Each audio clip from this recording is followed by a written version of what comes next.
आप भी साथ साथ में ना पेपर वन करते जाओ, क्योंकि सिर्फ पेपर टू आपका नेट भी नहीं निकलवाएगा। ठीक है रेमन, आप भी एटलीस्ट जितना कराते हो उतना करते जाओ। ज्यादा मत पढ़ो, जितना क्लास में कराया रिकॉर्डिंग देख लो। और जितना आपको ये मैं आपको पेज नंबर्स बोलती हूँ उतना देख लो। उतना भी रोज करोगे तो पेपर वन के लिए तैयारी आराम से हो जाएगी आपकी। ठीक है, चलो। ये सब भी हमने कर लिया था, ऑडियो इंस्ट्रक्शनल फैसिलिटीज में हमने पॉडकास्ट और ये सारा चीजें देखी थी।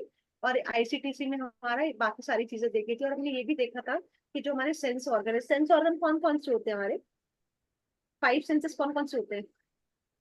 मैम जब एग्जाम्पल के तौर पे आईज होते हैं सेंस हम्म। ऑर्गन। हम्म। फिर नोज, स्किन। नोज होता है, हाँ। हम्म। फिर स्किन होते हैं, हाँ, ईयर्स तीन हो गए हो गए। आपके। और ईयर्स टंग हो ईयर्स गया। होता है, चार। हाँ, और और टंग टंग, होता है। टंग हो गया। ठीक है, तो वो क्या कह रहा है कि ओवरऑल एक जनरल परसेप्शन क्या कहता है कि जो भी लर्निंग होती है ना, 87% जो लर्निंग होती है वो हियरिंग मतलब देखने से होती है, और 7% जो होती है वो सुनने से होती है। ठीक है, लर्निंग उस तरीके से होता है। तो इसलिए क्या कह रहे हैं कि जो विजुअल चीजें हैं उस पे लोगों ने ज्यादा फोकस किया एज कम्पेयर टू हियरिंग। इसीलिए आजकल पीपीटी और इन सब का मोड ज्यादा आ गया। अब हम करेंगे method of teaching. Method of teaching जो है एक अलग अलग तरीके से, मेथड ऑफ टीचिंग का मतलब होता है कि अगर मुझे एक बच्चे को पढ़ाना है तो मेरा वे ऑफ टीचिंग क्या होगा। अगर मुझे 10 बच्चों को एक साथ पढ़ाना है तो मेरा वे ऑफ मेथड क्या होगा। अगर मुझे एक इंडिविजुअल बच्चे को पढ़ाना है, या फिर 100 बच्चे, 100 या फिर 200 लोग हैं, उनके लिए हमारे को क्या मेथड फॉलो करने हैं, हमारे इंस्ट्रक्शन फैसिलिटीज उसमें क्या होगा। और हम वो इसलिए यूज करते हैं डिफरेंट डिफरेंट मेथड्स, ताकि हम हमारी टीचिंग को एक बहुत इफेक्टिव वे में पहुंचा सके। और लर्निंग के लिए जो लर्नर वहां पे बैठा हुआ है उनके पास वो सारी इंफॉर्मेशन जाए जिसको वो फ्यूचर पर्पज के लिए यूज कर सके। ठीक है, तो अगर आप बुक में देखोगे तो मैंने आपको ये चीज डिफरेंशिएट कराई थी। पेज नंबर बताओ बच्चों। मैंने आपको डिमार्केट कराई थी। It's a page ma'am number 1.51। 1 point, नहीं नहीं, 1.19, 1.19। ओ हाँ, है ना, वन पॉइंट इम्पोर्ट, वन हाँ, नाइन तो मेथड्स ऑफ। इसमें मेथड्स ऑफ टीचिंग। अब हाँ। हमको डिफरेंशिएट करके देखना है कि जो लार्ज मेथड है, लार्ज ग्रुप मेथड है, उसमें हम कौन कौन से मेथड को यूज करेंगे। तो मेथड ऑफ टीचिंग को हमने तीन में डिवाइड किया है। That is large group teaching, small group teaching and individual group teaching. ठीक है, लार्ज ग्रुप का मतलब ये होता है कि जिसमें आपके जो नंबर ऑफ स्टूडेंट्स है वो 50 100 ऐसे हो जाते हैं। आप देखोगे जब कॉलेजेस वगैरह में जाते हो तो आपके 10 20 बच्चों की क्लास नहीं होती है, सीधे 100 100 के लोगों की होती है, 150 150 होते हैं। या कोई कॉन्फ्रेंस में कोई स्पेशल पर्सन आता है जिसको क्या करना होता है कि आपको स्पेशलाइज्ड किसी टॉपिक पे बोलना पड़ता है, तो उसके लिए हम कौन कौन से मेथड यूज करते हैं, उन मेथड्स को हमें डिफरेंट देखना है। स्मॉल ग्रुप का मतलब होता है कि जिसमें 5 से 10 लोग, 10 बच्चे हैं, उनको टीचिंग करने के लिए हमें कौन से मेथड यूज करने हैं। और इंडिविजुअलाइज टीचिंग का मेथड का मतलब होता है कि अगर हमें सिंगल पर्सन को, सिंगल स्टूडेंट को टीच करना है तो हम कौन सा मेथड यूज करेंगे। ठीक है, तो जो लार्ज ग्रुप मेथड में कौन कौन से आ गए आपके, एक लेक्चर मेथड आ गया, एक आपका टीम टीचिंग मेथड आ गया, और एक आपका TV and video presentation method आ गया। लेक्चर मेथड क्या कहता है, also known as chalk and talk and traditional method. ये मैंने आपको पहले भी बताया था कि चाहे आज के कॉलेजेस में आप लेक्चर्स अटेंड करने जा रहे हो, या जो पहले जो बहुत लंबे टाइम से चला आ रहा है, वहां पे लेक्चर मेथड हमेशा से ही एग्जिस्टेंस में था। ठीक है, कि इसीलिए इसको कहते हैं ये चॉक एंड टॉक मेथड है एंड ट्रेडिशनल मेथड है। क्यों? क्योंकि इसके लिए आपको पीपीटीज पहले नहीं हुआ करती थी, पहले आपको बोर्ड दिया जाता था और आप लार्ज नंबर ऑफ स्टूडेंट्स में लेक्चर्स देते थे, और कोई इंपॉर्टेंट चीज होती थी तो आप उनको लिख के दिखाया करते थे। ठीक है, इसीलिए जो लेक्चर मेथड है उसको हम चॉक एंड टॉक और ट्रेडिशनल मेथड भी कहते हैं। So it is the most conventional and dominating teaching method and is preferably by many teachers. ठीक है, in this method a teacher attempt to explain facts, principles and relationship to help learner understand. ठीक है, teacher यहाँ पे active participant role play करता है, जबकि जो स्टूडेंट है वो पैसिव लिसनर होता है। वहां पे क्या होता है कि बीच बीच में आपको लेक्चर दे दिया जाता है टीचर्स को, और टीचर क्या कहता है कि first let me complete my talks but on the topic, and when we will give you the 10 minutes at the last, and you can ask the question wherever you have a confusion. तो यहाँ पे आप देखोगे सबसे ज्यादा important role play क्या कर रहा है लेक्चर मेथड में, आपका इंपॉर्टेंट रोल प्ले कर रहा है आपका टीचर, एक्टिव पार्टिसिपेंट। है, और वहीं स्टूडेंट क्या है, पैसिव लिसनर है, यानी सिर्फ चुपचाप लिसन करता है। पहले वो भी ऑप्शन नहीं होता था। आप बड़ी बड़ी कॉन्फ्रेंसेस में लेक्चर्स अटेंड करने जाते हो किसी भी टॉपिक पे, क्या आप क्वेश्चन पूछ सकते हो वहां पे बीच में? क्वेश्चन पूछ सकते हो? नहीं पूछ सकते ना। तो इसीलिए कहा गया कि वहां पे स्टूडेंट जो है पैसिव लिसनर है। वो लास्ट में क्या कहते हैं कि you just note down my mail ID and whatever the queries you have you can ask me, और you can just jot down this particular link wherever you have a confusion, आप मुझसे पूछ सकते हो। तो उस sense में यहाँ पे कहा है कि स्टूडेंट जो है वो पैसिव लिसनर है। Usually the student do not converse with the teacher during the lecture by the teacher.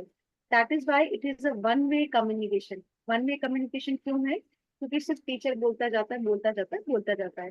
Student को बीच में, लेक्चर के बीच में कन्वर्सेशन करने के लिए परमिशन नहीं मिलती है, इसीलिए हम ये कहते हैं कि it's a one way communication. ये क्वेश्चन आने के लायक होते हैं कि आप बताओ, out of this teaching method which method is a one way communication method? The teacher talk more or less continuously to the class. The class listen, writes and note facts and the ideas for remembering and to rethink them over the later. वो अपने हिसाब से जो भी चीजें होती हैं वो नोट डाउन करते हैं।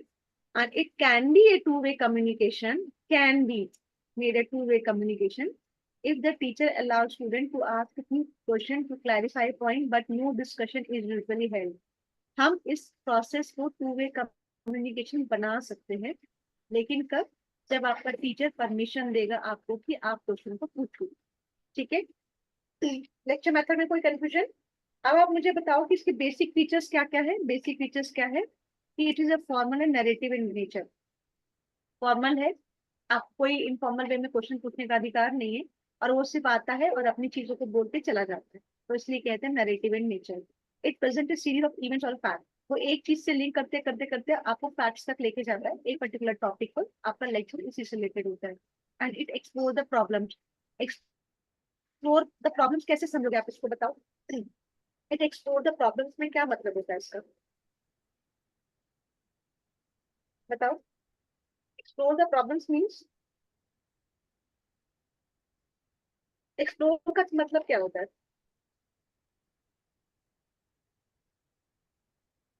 कुछ तो बोलो बच्चों, इतने तो समझदार हो आप लोग। चीजों के बारे में मतलब खुल के बताना, तो मैम चीजें खुद ही ब्रॉड हो जाएंगी। हाँ, तो एक्सप्लोर द प्रॉब्लम्स मतलब ये क्या करता है, जब आप किसी एक पर्टिकुलर टॉपिक में फैक्ट से लेकर के आगे जाते जाते हो, तो आपको क्या होता है कि कई बार क्या होता है कि आपको ये कहा गया है कि वन वे कम्युनिकेशन है, तो कई बार वो प्रॉब्लम आपकी सॉल्व नहीं होती है। लेकिन वही सेकेंड पॉइंट में हमने ये भी कहा है कि ये टू वे कम्युनिकेशन बनाया जा सकता है अगर आपको टीचर अलाउ करे तो ये क्या करता है कि जो प्रॉब्लम्स होती है उन प्रॉब्लम्स के बारे में जानने के लिए भी एक्सप्लोरेशन का एक काम करता है। ठीक है? हम्म, आया समझ? अब एडवांटेज क्या होगा मुझे खुद बताओ आप लोग। अगर लेक्चर मेथड है, क्या एडवांटेज होना चाहिए इसका? लेक्चर मेथड का क्या क्या एडवांटेज होना चाहिए बताओ। मैम चीजें को ब्रॉड लेवल पे मतलब डिस्कशंस होगा। ठीक है, ब्रॉड लेवल पे डिस्कशन कैसे होगा?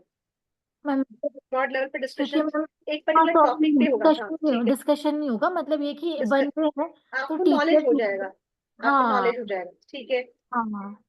अगर सपोज करो मैम सेम टॉपिक। हाँ बोलो, कौन बोल रहा है? हाँ हाँ, बोलो। टीचर वो चॉक एंड टॉक हो या ऑडियो विजुअल हो, वो चीजों को डेप्थली समझाएंगे, कॉन्सेप्ट्स को। ठीक है, आगे ये उसके अलावा, वाला। इसके अलावा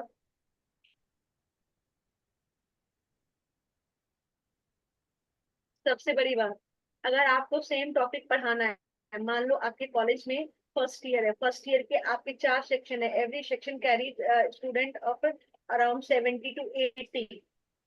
लेक्चर मेथड में क्या करोगे, सबको एक साथ कॉन्फ्रेंस हॉल में डालोगे और एक बार लेक्चर दे दिया, ये आपका सबसे बड़ा टाइम को सेव करेगा। जनरली क्या होता है, जब कोई बाहर से किसी लेक्चर्स के लिए बुलाया जाता है तो सबकी गैदरिंग एक साथ करते हो, कॉलेज में नहीं करते हैं। देखा है, नहीं देखा है? Yes ma'am. क्यों? क्योंकि they are paying for them for lecture only, no matter how many students attending that lecture. तो ये क्या है, it's economically and single teacher can teach a large number of student at a same time which is not possible by using other method. ठीक है? सबसे plus point तो ये हो गया। Second, it save the time and the syllabus can be easily covered with in A limited time. कि अगर हमें पता है कि हमारे पास 45 मिनट्स और 50 minutes and we have to cover and we have to give the best to our student, तो आप क्या करोगे, आप 10 बुक को खंगालोगे, उसमें से एक वो टॉपिक्स बनाओगे जो बच्चों के लिए फ्रूटफुल हो। तो वो हो सकता है कि आपका टाइम सेव करता है। Then it simplify the task of teacher also, कि बार बार वो चीज नहीं पढ़ानी है अलग अलग क्लास में जा करके, एक ही साथ आपने 200 बच्चों को बैठाया, आपका पॉइंट कवर हो गया। Then you can focus on the other topic on the next day. तो ये आपको सिलेबस टाइमली कंप्लीट करने में भी हेल्प करता है, और आपकी एनर्जी जो सेव, आप जो टीचर बोलता है उसकी भी एनर्जी तो लगती है ना, तो वो भी सेव करता है। ठीक है, it is useful for imparting factual information, drawing attention to it important points. आप एक ही टॉपिक के बारे में पूरा फैक्चुअल सादा समझा देते हो, तो एक इम्पोर्टेंट पॉइंट्स आपके कोई भी छूटता नहीं है वहां पर। During lecture interruption instruction are usually avoided. इस वजह से क्या होता है कि आपका जो लेक्चर रहता है वो स्मूथ चलता है, और कोई डिस्टर्बेंस ना क्रिएट होने की वजह से क्या होता है कि वो फ्रूटफुल भी हो जाता है। वहीं अगर किसी के प्रोज है तो किसी के कॉन्स भी होंगे। तो वही अगर एडवांटेज है लेक्चर मेथड के, तो डिसएडवांटेज क्या होगा, कि सबसे बड़ा डिसएडवांटेज ये है कि ये वन वे कम्युनिकेशन है। हमने कहा है कि इसको हम टू वे बना सकते हैं, but by facts by basic rule lecture method is only a one way communication and there is no active role played by the student. Student is a passive listener and teacher is an active participant over there. तो ये एक सबसे बड़ा drawback है। No doubt, this drawback will help to complete the syllabus, complete the topic on time and with a proper understanding. And इससे सबसे बड़ी बात क्या होती है कि टीचर जो भी फैक्ट्स को सोच के आया है, इंपॉर्टेंट फैक्ट्स को, अगर क्लास में डिस्टर्बेंस नहीं होगा और टू वे कम्युनिकेशन लास्ट में होगा, तो वो सारे के सारे पॉइंट्स आप तक पहुंचेंगे। बट अगर हमें उसके किसी के लिमिटेशन निकालना था, वो तो हम निकाल के रहेंगे। ठीक है, वो हमारी खासियत है, हम निकालेंगे। ठीक है, then stressful for the audience who does not have efficient skill on taking notes. ठीक है, अब मान लो कई बार कई लोगों का होता है कि नोट्स नहीं मिल रहे हैं, what ever the teacher is saying, अगर सपोज करो मैं नोट्स नहीं दूँ, आपके लिए डिफिकल्टी हो जाएगी नहीं हो जाएगी, थोड़ी सी हो जाएगी नहीं हो जाएगी। Yes, sir. We will provide you the at the end, but मान लो मैं रिकॉर्डिंग में सिर्फ अपनी ऑडियो डाल दूँ, it become difficult for you और नॉट, Yes, होगा ना। ma'am. तो इसमें क्या है, वो यही कह रहा है कि जब आपको आपका क्या है, स्ट्रेस फॉर द ऑडियंस, सुनने पे आपको स्ट्रेस दिया जाता है, वो does not have efficient skill on taking the notes. अब आपको उस समय नोट्स नहीं दिए जाते, और कई लोग देखो सुनने की क्षमता में वो उतना नहीं समझ पाते, उनको साथ साथ देखना भी होता है, तो वहां पे वो एक फ्रूटफुल रिजल्ट नहीं आता है। ठीक है, then suggestion to make lecture method are more effective, क्या क्या सजेशन आप दोगे। The teacher should avoid the tendency to read from lecture notes word by word. हम अवॉइड करते हैं कि भाई एक वर्ड बाय वर्ड नहीं पढ़ना है, क्योंकि लेक्चर मेथड में अगर आपको पूरा, अगर आप वो पूरा का पूरा कंटेंट दे रहे हो आप स्टूडेंट को, तो आप एक 1 to 1 लाइन पढ़ोगे तो आपका कंटेंट रीड में ही सारा टाइम चला जाएगा, एंड जो फैक्ट्स आप जो नोट डाउन करके लेके आओ वो नहीं दोगे। आप क्या करोगे, ओवरऑल कॉन्सेप्ट समझाओगे। जैसे हम क्या कर रहे हैं, आपको पीपीटी में इंपॉर्टेंट क्रक्स डाल के दे रहे हैं, अगर मैं पूरा का पूरा मैदान डालूंगी तो पूरी वो बुक बन जाएगी, and it become very difficult for you कि आपको समझना क्या है। ठीक है, though this notes is prepared by the Madan only and everybody is doing the same thing, क्योंकि मदान जो है वो पेपर वन का बेस है, बट हम सारा कंटेंट नहीं डाल सकते, we have to put the important content कि जिसका आपका कॉन्सेप्ट क्लियर हो, और फिर बाकी आप चीजों को रीड आउट कर ले। ठीक है, the teacher should maintain eye to eye contact with the student so as to seek continuous attention. Good lesson planning with introductory remarks, main heading, subheading, figures and important data and concluding remarks. The student get opportunity to make the notes. ठीक है, अब इसमें कह रहे हैं कि अगर आप इसको बहुत इफेक्टिव बनाना चाहते हो तो क्या करो, मेन हेडलाइंस बनाओ, सब हेडिंग्स हो, और ये बच्चों को बताओ, ताकि बच्चे वो पॉइंट नोट डाउन कर सके, और बच्चों के पास अपॉर्चुनिटी हो कि वो आगे उसको रिकॉल कर सके, अगर आप उनको नोट्स नहीं प्रोवाइड कर रहे हो तो। Use of simple language so that students are able to understand. The main point should be repeated in alternative language also. अगर जैसे कई बार होता है ना, कई कई चीजें होती है कि आप इंग्लिश इंग्लिश में बोलते हो, और कई बार कई बच्चे जो होते हैं उस इंग्लिश के टर्म को नहीं समझ पाते हैं, तो you have to be repetitive, आपको अल्टरनेटिव लैंग्वेज में भी उसको रिपीट करना है कि आपको ये बात समझ आई या नहीं समझ आई। Make effective use of audio-visual instructional facilities to improve communication of the ideas. Whatever you are communicating, आपका विजुअलाइजेशन भी बहुत अच्छा होना चाहिए, और आपकी ऑडियो भी बहुत अच्छी होनी चाहिए, ताकि जो आप कम्युनिकेट करना चाहते हो वो प्रॉपर कम्युनिकेट करे। यहाँ बस साउंड का प्रॉब्लम आ जाए, दिक्कत करेगा कि नहीं करेगा, करेगा। पीपीटी गायब हो जाए, दिक्कत करेगी नहीं करेगी, तो वही आपका लेक्चर मेथड में इफेक्टिव नहीं डालेगा। ठीक है। Then make appropriate use of illustration and example, जो कि बहुत जरूरी है। आपके प्रिंसिपल ऑफ मोटिवेशन और principle of linking with life वाला जो है वो हम फॉलो करते हैं, कि आप कोई भी चीज को एग्जांपल के साथ इलस्ट्रेट देकर के एग्जांपल के साथ उसको समझाओ। Then provide short break during the lecture period for asking thought provoking simulation and problem solving question, leave time at the end for clarification and the questions। अब ये सारी चीजें जो होती हैं वो हम इसलिए सजेशन दे रहे हैं ताकि हम हमारे लेक्चर मेथड को ज्यादा इफेक्टिव बना सके। कि लेक्चर मेथड बदनाम है इस बात के लिए कि टीचर आता है लेक्चर देके चला जाता है, ठीक है, हमें कोई प्रॉब्लम होती है हमें समझ नहीं आता, तो इसलिए कहते हैं कि आप टाइम दो बच्चों को, 10 मिनट का ब्रेक दो, टाइम दो, ताकि उनका माइंड भी रिलैक्स हो जाए और आगे जो आप बात करने वाले हो या आगे आगे जो स्पीक करने वाले हो वो चीजें हमको क्लैरिफाई हो। ठीक है, यहाँ पे कोई confusion? No ma'am. Then ma'am जो आप हाँ बता रहे हैं ना, वो बस थोड़ा सा हाँ, हाईलाइट कर दीजिए मैम। मैम जो आप बता रहे हैं ना, थोड़े से मैम हाईलाइट कर दीजिए। अच्छा, वो मैं तो थोड़ा रीडिंग तो हम। अच्छा, चलो ठीक है, मैं सारा ही करा, क्योंकि मैं रीड तो आपको एक लाइन करके ही समझा रही हूँ। ठीक है हाँ नहीं नहीं नाउ। मैम, वैसे बस जो मैम मेन मेन कर रहे थे ना आप अभी तक, अच्छा मतलब थोड़ा वैसे ही, तो ठीक है, इसे। देखो अब सेकेंड हम पढ़ रहे team teaching method. Team teaching method में आप क्या समझते हो ये बताओ, what do you understand by team teaching method, क्या समझ में आता है आपको टीम टीचिंग का मतलब? मैम ये जो हम कर रहे हैं, ये ग्रुप डिस्कशन, ये one of type team teaching ही है। वो आप बता रहे हो, हम सुन रहे हैं, और जो हमारे फ्रेंड्स लोग बता रहे हैं वो हम सुन रहे हैं, ये। Ma'am anybody like else? Teaching मतलब मैम, ज्यादा टीचर्स कह सकते हैं कि 2 या 3, मतलब एक से ज्यादा टीचर्स जब उनका इन्वॉल्वमेंट होगा, या फिर जब वो चीजें मतलब क्रिएट करते हैं तो। हाँ, शिवानी इज राइट। इसमें क्या होता है, जैसे सपोज करो आप लैब में हो, ठीक है, लैब में theoretical part is teaching by other teacher, practical part how you have to perform that particular जो भी आप बना रहे हो लैब में, वो वो टीचर देखने के लिए अलग है समझाने के लिए, और एक टीचर है आपका सुपरविजन करने के लिए। यानी one topic is teach by the different teachers so that you can make more understanding of that particular subject. तो इसमें आपका क्या हुआ, ऑडियो और विजुअल दोनों आ गया। जैसे सपोज करो I am a yoga teacher, what I can do if I want to make it more effective, मैं इंस्ट्रक्शन दूंगी, now you have to open your legs, raise your hands up, I am giving the instruction, student is following my instruction also, and simultaneously one teacher is very good in demo, तो वो साथ साथ में वो demo करके दिखाएगा। तो इससे क्या होगा कि अगर किसी को लैंग्वेज समझ में नहीं आई तो वो लुक वाइज मतलब देख के कैसे कर सकता है, डिमॉन्स्ट्रेशन से, और अगर किसी को लगता है कि समझ में सब कुछ आ रहा है तो पॉस्चर देखेगा और उसको पॉस्चर का नॉलेज भी हो जाएगी कि नहीं मैं गलत पॉस्चर कर रहा हूँ।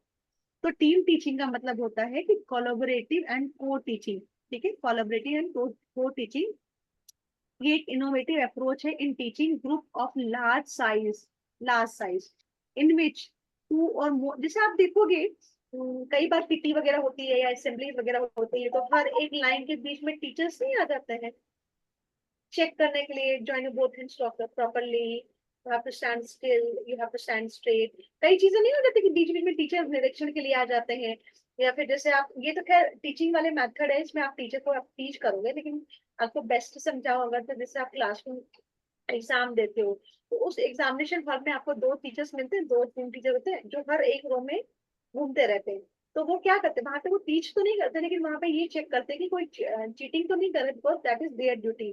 तो इन सेम वे हम टीम टीचिंग मेथड को समझ सकते हैं कि एक टीचर जो है वो आपका थ्योरेटिकल पार्ट समझा रहा है, एक टीचर जो है वो आपका प्रैक्टिकल पार्ट चेक कर रहा है, और एक टीचर जो है वो आपको प्रैक्टिकल करके दिखा रहा है। एक बता रहा है कि आप इस सॉल्यूशन को इस सॉल्यूशन में ऐड करो, और एक तीसरा टीचर है वो देख रहा है कि आप लोग दोनों सॉल्यूशन को इक्वल अमाउंट में ऐड कर रहे हो कि नहीं कर रहे हो।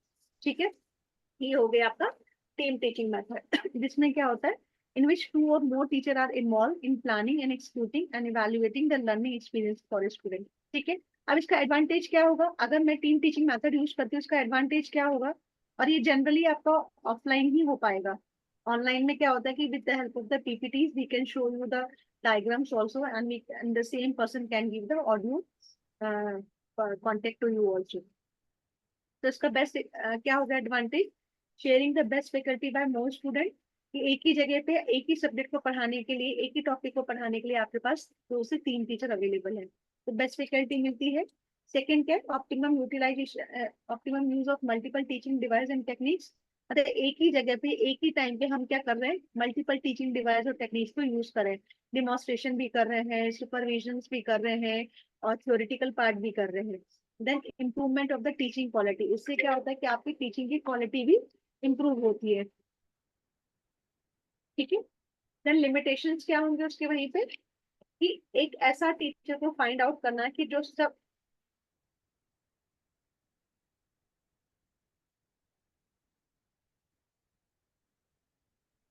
finding teachers to guide the learner effectively in a difficult task, मतलब एक ही जगह पे, एक सेकंड में,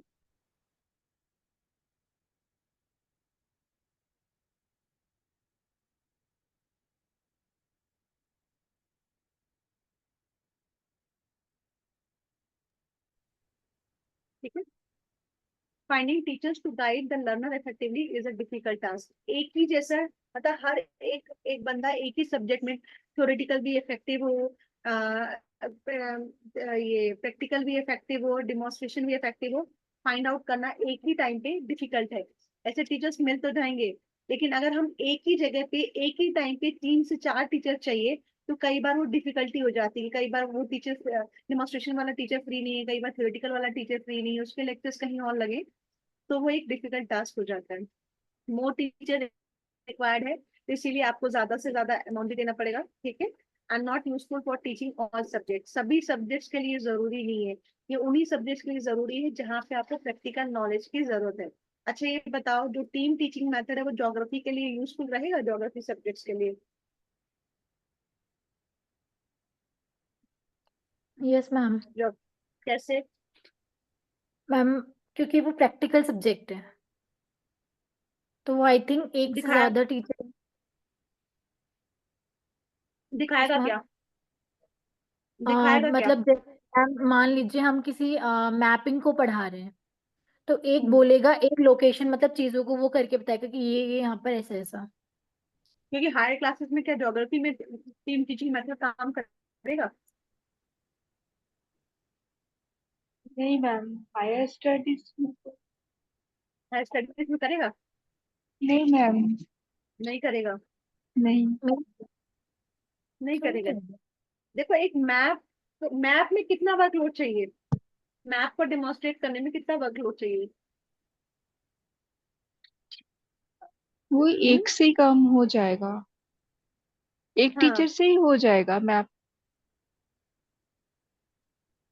हाँ बट अगर आप ये कोई भी अर्थ क्रस्ट के बारे में, आप अर्थ क्रस्ट के बारे में पढ़ा रहे हो, इनर कोर्स के बारे में पढ़ा रहे हो, उसका प्रैक्टिकल कैसे करके दिखाओगे?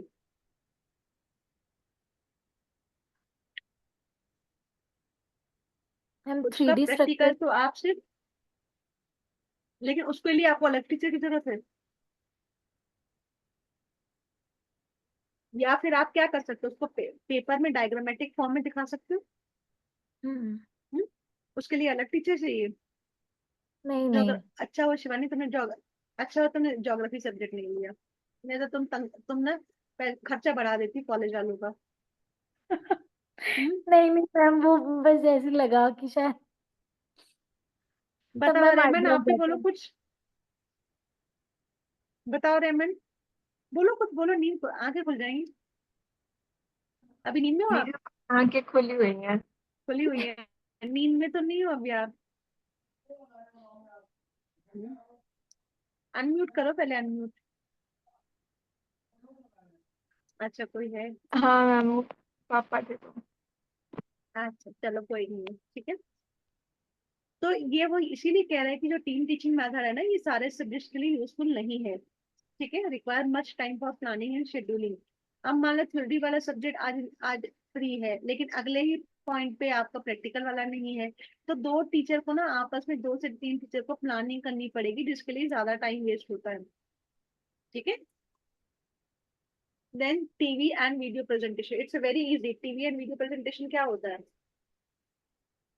आपने आजकल कई बार टीवी में या ऐसे देखा है जैसे न्यूज वगैरह में आप किसी और कंट्री के लोगों को जैसे इंटरव्यू वगैरह लेते हो, तो जो टीवी में जो दिखाया जाता है वो वहां के डिजिटली वहां से वो कनेक्ट होता है और आपके डिजिटल प्लेटफॉर्म पे दिखाता है।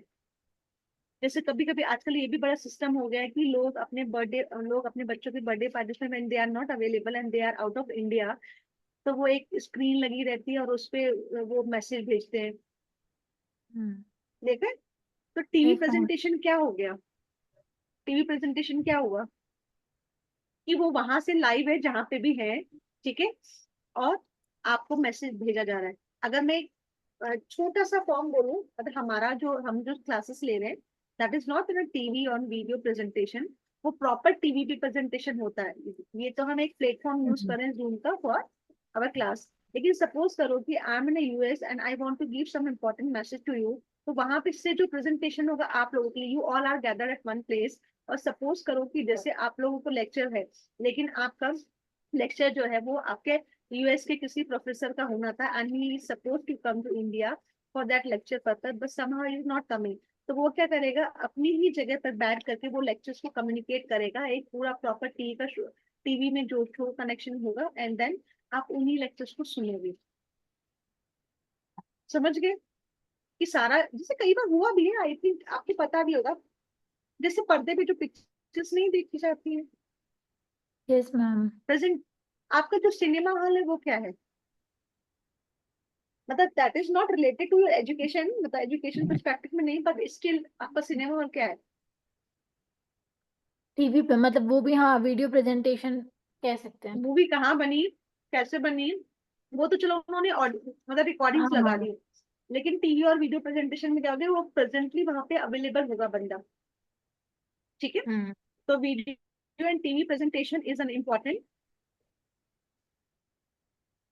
is an improved presentation of radio and audio presentation, and it can virtually bring the whole world inside the class. ठीक है? पूरे वर्ल्ड को मैम एक ही जो जगह वो लेके आ जाएगा। डॉक्यूमेंटरी पार्ट्स होता है वो भी तो दिखाया जाता पर है टीवी में। पर डॉक्यूमेंट्री जो रिकॉर्डिंग्स होती है, वो डॉक्यूमेंट्री जो है हाँ। रिकॉर्डिंग में के फॉर्म में आ जाती है। लेकिन अगर हम टीचिंग पर्पस के लिए अगर देखेंगे, तो अगर मान लो मुझे टीच करना है and I want the teaching in a live mode में, तो मैं वहां पे लाइव रहूंगी। ठीक है? वो एक बड़ी सी स्क्रीन आपके हॉल के बीच में होगी। आजकल नॉर्मली भी ऐसे कोई बड़े बड़े इवेंट्स होते मैम हैं ना, उसमें भी जैसे आप देखोगे कि हाँ, मैम जैसे बोलो केबीसी बोलो। में जो वो हेल्पलाइन के लिए बोलते हैं लाइव आते हैं, हाँ हाँ, ये वो कह सकते हैं। एग्जाम्पल, हाँ, वो क्योंकि एग्जाम्पल है। वो वीडियो प्रेजेंटेशन है, टीवी वीडियो हाँ प्रेजेंटेशन, क्योंकि वहां पे एक एलईडी लगी हुई है। हाँ हाँ वही। That is there is not a digital board नहीं है वो एक टीवी हम्म। प्रेजेंटेशन है। ठीक है? या फिर जैसे आप देखोगे बड़े बड़े इवेंट्स होते हैं, हम्म। स्टेज में जो परफॉर्म कर रहा है, हो सकता है उसको लास्ट सीट वाले को ना दिख रहा हो, तो आप देखोगे जब आपके बड़े बड़े इवेंट्स होते हैं तो आपके बीच बीच में जो एलईडी लगा दी जाती है, हाँ। ताकि उसका डायरेक्ट पता चल जाए। और अगर मान लो वही प्रेजेंटेशन आपका किसी और कंट्री के लिए होता है, तो वहां पे भी वो अपने आईडी पासवर्ड दे दिए जाते हैं। अभी आप जूम कैसे लॉग इन कर लेते हो? क्यों हम एक हम्म। सेम टाइम पे लॉग इन हो जाते हैं और सेम टाइम पे हम डिस्कनेक्ट हो जाते हैं? क्योंकि जो आईडी पासवर्ड है वो आपको शेयर की जाती है, वो सर्वर के थ्रू शेयर होती है। ठीक है? उन आईडी पासवर्ड के थ्रू आपको लिंक शेयर किया जाता है और आपका टीवी प्रेजेंटेशन शुरू हो जाता है। Then screening of video presentation is followed by discussion और टास्क। अब इसका एडवांटेज क्या है? Many experts and important personality are brought to the classroom for video presentation. एक ही जगह पे आप बहुत सारे लोगों को साथ में लेके आ सकते हो कि नहीं लेके आ सकते हो? एक मेरे यहाँ से नेटवर्क तो नहीं है ना, मेरे यहाँ से कोई दिक्कत नहीं है। नहीं नहीं, आपके वहां से नहीं है। तो अब देखो, सपोज करो कि आपके अमेरिका के एक लेक्चर्स लेना था, ठीक है? अब वहीं पे चार लोग और बैठ गए, चार एक्सपर्ट्स और बैठ गए, एक इकोनॉमिक्स का बैठ गया, एक पॉलिटिकल साइंस का बैठ गया, एक ज्योग्राफी का बैठ गया। तो क्या कर रहे हो आप? टीवी और वीडियो प्रेजेंटेशन के थ्रू क्या कर रहे हो? Many experts and important personalities are brought to the classroom. और आपने क्या किया? चार इंपॉर्टेंट पर्सनालिटीज के लेक्चर्स वहां पे अटेंड किए। ठीक है? And specially useful for the adult learner, ये छोटे बच्चों के लिए बेकार है। अब ऐसा नहीं है अमेरिका में कोई बैठ के आ अनार का और आम का सिखाए, ऐसा नहीं हो सकता कि एक आ अनार का सिखाए और एक बताए कि इमली का और की ईंट का है, बड़ी और छोटी मात्रा। ठीक है? तो इसीलिए it's useful for adult learner. देखो ये चीजें हैं बहुत छोटी छोटी, लेकिन जब क्वेश्चन फॉर्म में आता है ना तो बड़ा कंफ्यूजन क्रिएट होता है। अब यहाँ पे ये पढ़ा रहे हैं, ये तो एडल्ट लर्नर के लिए, चलो जी ठीक है। आप कह रहे हैं इसमें कौन सी बड़ी बात है, ये तो एडल्ट के लिए होगी। लेकिन जब ऑप्शंस आते हैं ना और उनको लैंग्वेज घुमा के आते हैं, तब आप ही कंफ्यूज हो जाते हो। ठीक है। So illustrated lectures and demonstration can be implemented by other teaching instructional facilities such as slides, models, specimens. ठीक है। आप वहाँ पे स्लाइड्स भी चला सकते हो, मॉडल्स भी दिखा सकते हो, सारी चीजें शो कर सकते हो। Easily accessible for learners in remote areas also. आपको अगर ध्यान हो, अगर किसी को पता हो कि कभी ऐसा सिस्टम भी हुआ करता था, गांव में आप देखते तो पर्दे पे मूवी आती थी, सारे गांव के लोग इकट्ठा हो जाते थे and they sit at one place, और एक चादर लगाई जाती थी और पीछे से रील चलती थी, पीछे से मैम रील चलती थी बायोस्कोप। और वो लोग। प्रोजेक्टेड नहीं नहीं मैम। नहीं, बायोस्कोप नहीं था, that was not actually projected. मतलब वो कह सकते हैं वो प्रोजेक्टेड था, क्योंकि वहां पे एक्चुअली में प्रोजेक्शन नहीं हुई, प्रोजेक्ट यूज नहीं किया जाता था। वो अच्छे से आप देखो कि ये जो आपकी हेमा मालिनी की जो मूवी है जिसमें कहते हैं धर्मेंद्र बोलता है बसंती इन कुत्तों के आगे मत नाचना। हाँ, वही डायलॉग याद आ रहा है ना। उसमें उसमें आपने देखा गब्बर, वो जो बने थे, मुझे तो उसका हीरो का नाम याद नहीं, जो गब्बर बना हुआ था, उनका जब एक सीन आया था कि वो गांव के लोग बैठ के और वो चादर लटकी थी और उसपे वो मूवी देख रहे थे, वो वाली इस तरीके से। तो वो एक्चुअली मतलब ये तो मैं समझाने के लिए बोल रही हूँ, लेकिन ये वो ये कह रहा है कि जो टीवी और वीडियो प्रेजेंटेशन है वो आप रिमोट एरियाज में भी तक लेके जा सकते हो, and specially useful for the subject such as astronomy and geography. ये है आपके लिए एस्ट्रोनॉमी और ज्योग्राफी के लिए यूजफुल। तारे दिखाने, आप लोग कभी यहाँ पे निवेदिता आप दिल्ली में हो, आप नेहरू म्यूजियम गए हो? नहीं मैम। कोई गया है? रेमन आप गए हो? देखा है वहां पे क्या इल्यूजन है? वाला ना। ना ना, इल्यूजन वाला तो अलग है, नेहरू म्यूजियम। एक मिनट गूगल पे देखती हूँ। म्यूजियम तो सारे देखे थे मैंने। ये आपका इधर है, मुझे याद ही एरिया याद नहीं आ रहा। उस ये अभी कहाँ पे याद नहीं आ रहा एरिया, मुझे याद नहीं आ रहा। वहां पे ना एक रूम है आपका, आपको चेयर्स दे दी जाती हैं और रूम में आप जैसे जैसे ऊपर देख दोगे you will see the whole universe over there. इतना प्यारा पिक्चराइज, अभी दिखाते रुके। मतलब मैम रियल में देखने का है, कुछ गैजेट्स लगे हैं क्या या फिर वैसी? हम्म, वो प्रेजेंट, रियल वो पता चलता है कि हाँ, रियल नहीं मैम। होता, अच्छा दैट इज क्रिएटेड, पर वो दिखता है आपको पूरा, आपको पता चलता है आपका स्काई और वहां पे कैसे मूवमेंट्स हो रहे हैं। अच्छा मैं नहीं मैम, कभी मैम नहीं। यहाँ दिखाते हैं आप लोग। नैनीताल में है ना, तो वो तो रियल है। नैनीताल में कहाँ पे है? नैनीताल में मैम वो है ना, एरीज है, मतलब रिसर्च सेंटर आर्यभट्ट करके, गवर्नमेंट का। अच्छा अच्छा, तो वहां नहीं गए, चूक गए लगता है हमारा।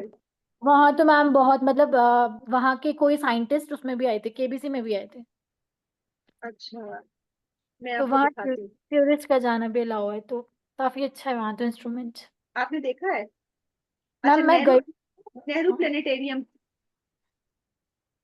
अभी रुको एक मिनट दिखाती हूँ। देखो, ये दिख रहा है ये आपको? Yes ma'am. ये दिख रहा है ना?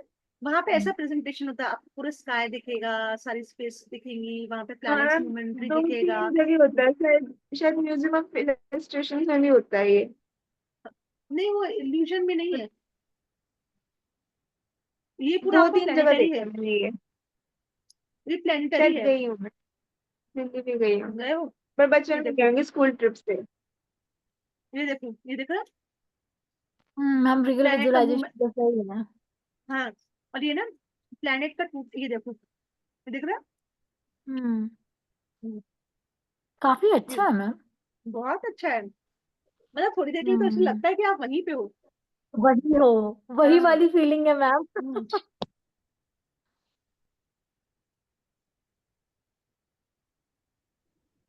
मतलब अगर आपको कह सकते हैं कि अगर एक वो ये लेना है देखो, एक्सपीरियंस, तो उसके लिए। पता है जब एस्ट्रॉइड वगैरह का सीन आता है ना, तो ऐसा लगता है जैसे हम्म पत्थर हमारे ऊपर गिर रहे हैं। ये देखो, ये वाला सीन।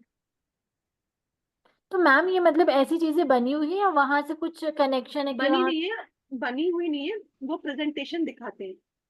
रियल हाँ रियल, पीटी होता है ना? जिसको हम, हाँ हाँ इसमें एक, जिसमें हम इसमें अभी एक पढ़ेंगे भी स्मॉल ग्रुप में या फिर इंडिविजुअल मेथड में, stimulation, simulation sorry simulated, simulation क्या है?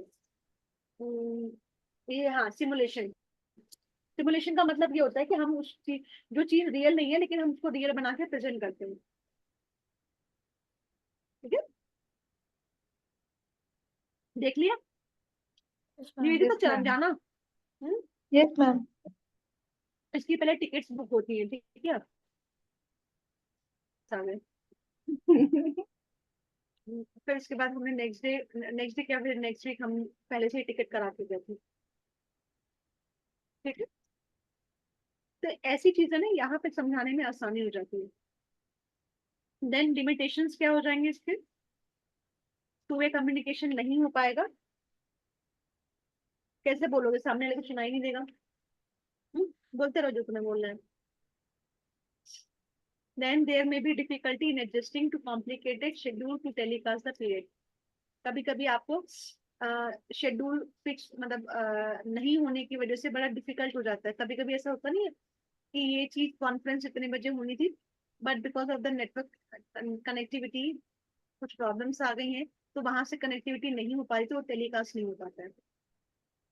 These are the limitation. देखो कमियां हमें निकालना हमारा फर्ज है, तो हम कमियां निकालेंगे चाहे जैसे निकालें। ये हमारा हो गया, कौन सा मेथड हो गया? Method of teaching in large group method. एक आपका आता है डायलॉगिक टीचिंग एंड डायरेक्ट टीचिंग। मैंने आपको कल भी ये थोड़ा समझाया था कि डायलॉगिक टीचिंग और डायरेक्ट टीचिंग क्या होता है। एक आपका पेज नंबर 1.21 में एक छोटा सा वो बना हुआ है कॉन्सेप्ट बॉक्स, उसको रीड करो। और मैंने कल भी आपको बताया था कि डायरेक्ट टीचिंग और इनडायरेक्ट टीचिंग क्या होती है। फटाफट से टेक है 5 मिनट्स एंड देन 1.21 मिला कॉन्सेप्ट बॉक्स नीचे दिया हुआ है। Yes ma'am. और ये तीनों पढ़ो फटाफट।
डन बच्चों,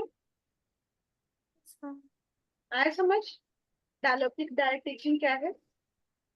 क्या है direct teaching?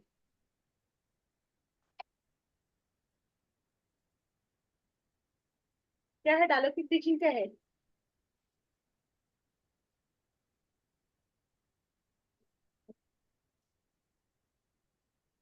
Ma'am teacher directed approach है। हाँ, तो डायरेक्ट अप्रोच है। अभी जो हम कर रहे हैं वो क्या कर रहे हैं? डायरेक्ट टीचिंग कर रहे हैं। ठीक है। Yes ma'am. डायलॉगिक टीचिंग क्या है? पावर ऑफ टॉक, कि आप कितना इफेक्टिवली बोलते हो, आप कितना इफेक्टिवली चीजें प्रेजेंट कर रहे हो कि बच्चों के पे इफेक्ट जाए। ठीक है। ये भी आप देखते हो, कई बार आप कोई कॉन्फ्रेंस अटेंड करके आते हो, यार ये पॉइंट तो मुझे बड़ा अच्छा लगा, उन सबका पता नहीं होता है ना। That is their power of talk. Then what else? ये पढ़ा, मास्टरी लर्निंग मॉडल पढ़ लिया? Yes ma'am. क्या है बताओ? जिसे हम डायलॉजिक टीचिंग जो जैसे हमारी है हम उसको बोलेंगे। नहीं, डायलॉगिक टीचिंग का मतलब होता है, ये भी टीचर के कंसर्न में है, बट आपका पावर ऑफ टॉक, आप देखते हो ना कि भाई कई चीजें हमारी, एक वर्ड ही, एक लाइन हमने बोला, सामने वाले को कंक्लूजन समझ में आया। योर पावर ऑफ टॉक इतना पावरफुल होना चाहिए कि what, in what way you want to stimulate the students with your communication skill, वो इसमें स्टिमुलेट हो जाए। स्टिमुलेशन का मतलब क्या है? कि आप चीजों को उनको उस तरीके से, स्टिमुलेशन क्या होता है, सुई लगाना क्या होता है? सिमुलेशन को अगर मैं एक लेमन लैंग्वेज में समझाऊं तो क्या होगा? सुई लगा के उसको फील कराना। तो एक ऐसे पॉइंट पे आपको कहना कि जैसे सपोज करो किसी को समझाया गया है कि why we have not take, why we have to avoid dowry system, एक पॉइंट बता दो, तो वो क्या हो? That is your power of talk, that is Raja Rammohan power of talk, जिसने डाउरी सिस्टम खत्म करवाया। ओके। ठीक है। मतलब उसके पीछे और भी बहुत चीजें हैं, लेकिन स्टार्टअप किसने किया? राजा राममोहन राव ने ही किया था शायद, यस है मैम। ना?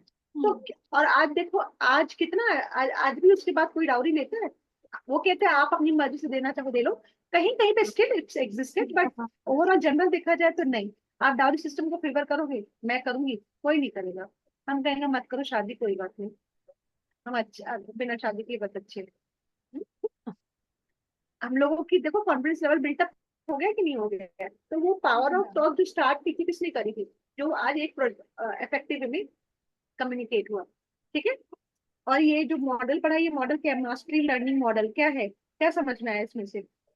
मैम जैसे कि मुझे कुछ एक लाइफ साइंस का टॉपिक दिया गया, उसको मैं हाँ। कैसे अच्छी तरह से मैं प्रेजेंट करती हूँ, मेरे अंदर का जो वो लाइफ हम्म, साइंस का वो टॉपिक का जो हम्म, नॉलेज है वो अच्छी तरह से मैं किस चीजों के साथ जैसे टीचिंग लर्निंग एड्स के साथ मैं दिखा सकती हूँ, अच्छे तरीके से प्रेजेंट कर सकती हूँ, हम्म। वही मुझे लगा यहाँ हाँ, पे। नहीं, नहीं, वो ठीक है, वो यही कह रहा है कि that employs tried lesson multiple assessment and instructor feedback to help student master learning material, that मतलब this is also related to your teaching, but this is the master learning model means कि हम ऐसे assessment दें, ऐसा काम दें ताकि बच्चे को ना चाहते हुए भी अपने आप उस पर्टिकुलर चीज में मास्टरी आए, जो कि आप उसको मास्टरी लर्निंग मॉडल हो गया।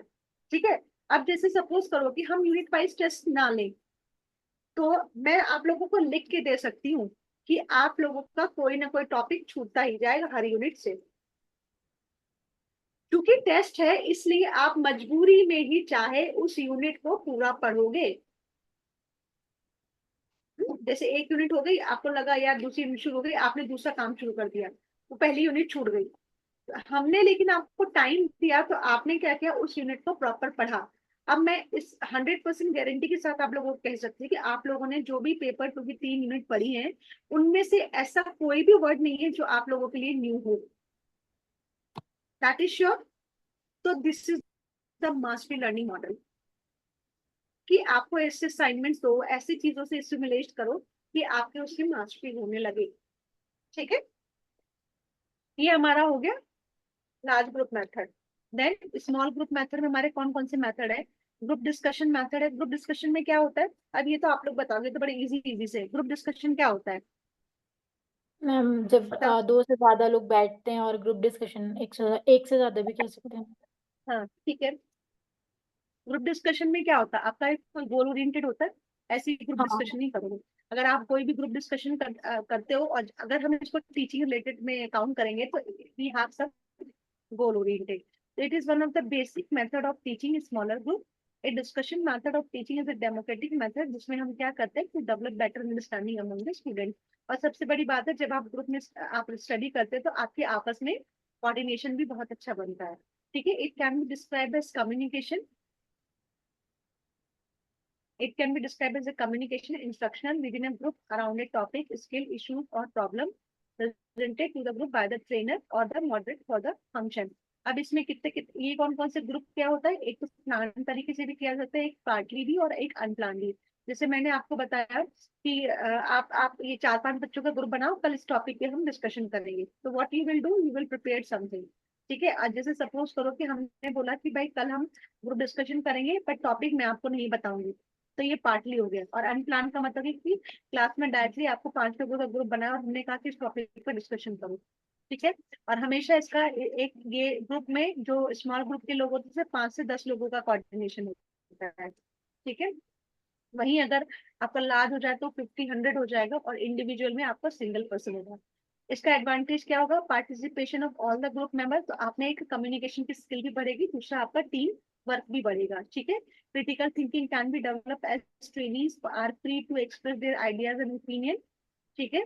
Good for the development oral, non verbal and written communication, कि ये तीनों में आपका पूरा काम करेगा। आप बोलना भी सीखोगे, आप नॉन वर्बल कम्युनिकेशन का मतलब होता है कि without saying a thing, with a bodily movement आपका नॉन वर्बल कम्युनिकेशन कहलाता है। तो ये सारी स्किल्स आपकी डेवलप होती है। देन लिमिटेशंस क्या क्या हो जाएंगे, time consuming when it is not systematic, अगर आपको अनप्लान वे में बताया जाए तो आपको पता ही नहीं चलेगा, आपका टाइम बहुत खा लेगा ये। ठीक है।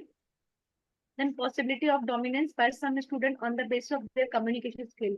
अब 5 से 10 बच्चों का ग्रुप है, इसमें एक की कम्युनिकेशन स्किल अच्छी है, लेकिन एक कहता है नहीं, टॉपिक मैंने चूज किया, कंटेंट मैंने बनाया, मैं बोलूंगा, और बाकी लोग फेवर में नहीं, इसकी कम्युनिकेशन स्किल अच्छी है, इसको बोलने दो। तो वहीं पे क्या हो जाएगा, आपके लड़ाई झगड़े की और कम्युनिस्ट का चीजें ज्यादा आने लग जाएंगी। Then it may involve unnecessary argument and discussion may go off the track. कभी कभी होता है, एक प्लेटफॉर्म होता है जहाँ पे ग्रुप डिस्कशन होता है, ग्रुप डिस्कशन करते करते अबे तू आ जा बाहर मिलियो, तो वहीं पे शर्ट के बटन ऊपर होना शुरू हो जाते हैं। शर्ट रोल होना शुरू हो जाती है, कॉलर उल्टी हो जाती है, आ जा। होता है कई बार, ऐसा हुआ है कि नहीं हुआ है कि डिस्कशन जो है कई बार आर्ग्यूमेंट का रूप ले लेता है, और जो ग्रुप डिस्कशन है वो सारे सब्जेक्ट्स के लिए सुटेबल नहीं है। ठीक है। वही सेमिनार क्या होता है, सेमिनार क्या होता है, चाहिए बताओ। ये सब तो आप लोग अटेंड कर चुके हैं, बताओ सेमिनार क्या होता है। जैसे हॉल में हम लोग बैठते हैं, चीजें चल रही होती हैं आगे, ठीक स्क्रीन है। चलती है। हाँ, इसमें टॉपिक जो होता है वो पहले से डिसाइडेड होता है। नहीं। नहीं मैम। नहीं, अचानक से टॉपिक डिसाइडेड नहीं होता पहले से, किसी एक पर्टिकुलर टॉपिक पे तो होगा। मतलब मैम हाँ, चीजें डिसाइडेड होती हैं कि सेमिनार है, इस चीज पर है, हाँ वैसे होती हैं, टॉपिक मेन होता है, सब टॉपिक्स नहीं होते हाँ। हैं। सब टॉपिक तो देखो नहीं होंगे, लेकिन मेन टॉपिक होगा ना कि आज हमारा सस्टेनेबल डेवलपमेंट पे सेमिनार है, उसके बारे में आप अटेंड करने जाओगे। अब वो अलग सब टॉपिक है कि हमने सस्टेनेबल डेवलपमेंट बनाया था 2015 से 2030 तक के लिए, हमने गोल इतना इतना ओरिएंटेड। अचीव कर लिया, गोल ओरिएंटेड। तो हमें तो इसमें क्या होता है कि ये टाइप ऑफ ग्रुप डिस्कशन है व्हेन वन ट्रेनिंग और several prepare a paper on a given topic, issue and a problem, which is then presented to the whole group for discussion and analysis. यहाँ पे क्या होता है कि sustainable development का एक मेन टॉपिक तो है, लेकिन उसके सब टॉपिक पे अलग अलग जो ट्रेनीज हैं वो बनाते हैं। ठीक है। और वो प्रेजेंट किया जाता है और उस पर डिस्कशन होता है कि राइट है या रॉन्ग है। The main stage in seminar are presentation of paper and presentation of paper and discussion on it, कि आपने जो अपना पेपर प्रेजेंट किया उस पर डिस्कशन करना कि अकॉर्डिंग टू मी, ये अकॉर्डिंग टू अस हमें इतना इतना काम करना चाहिए ताकि हम हमारे गोल को 2030 तक अचीव कर सके। ठीक है।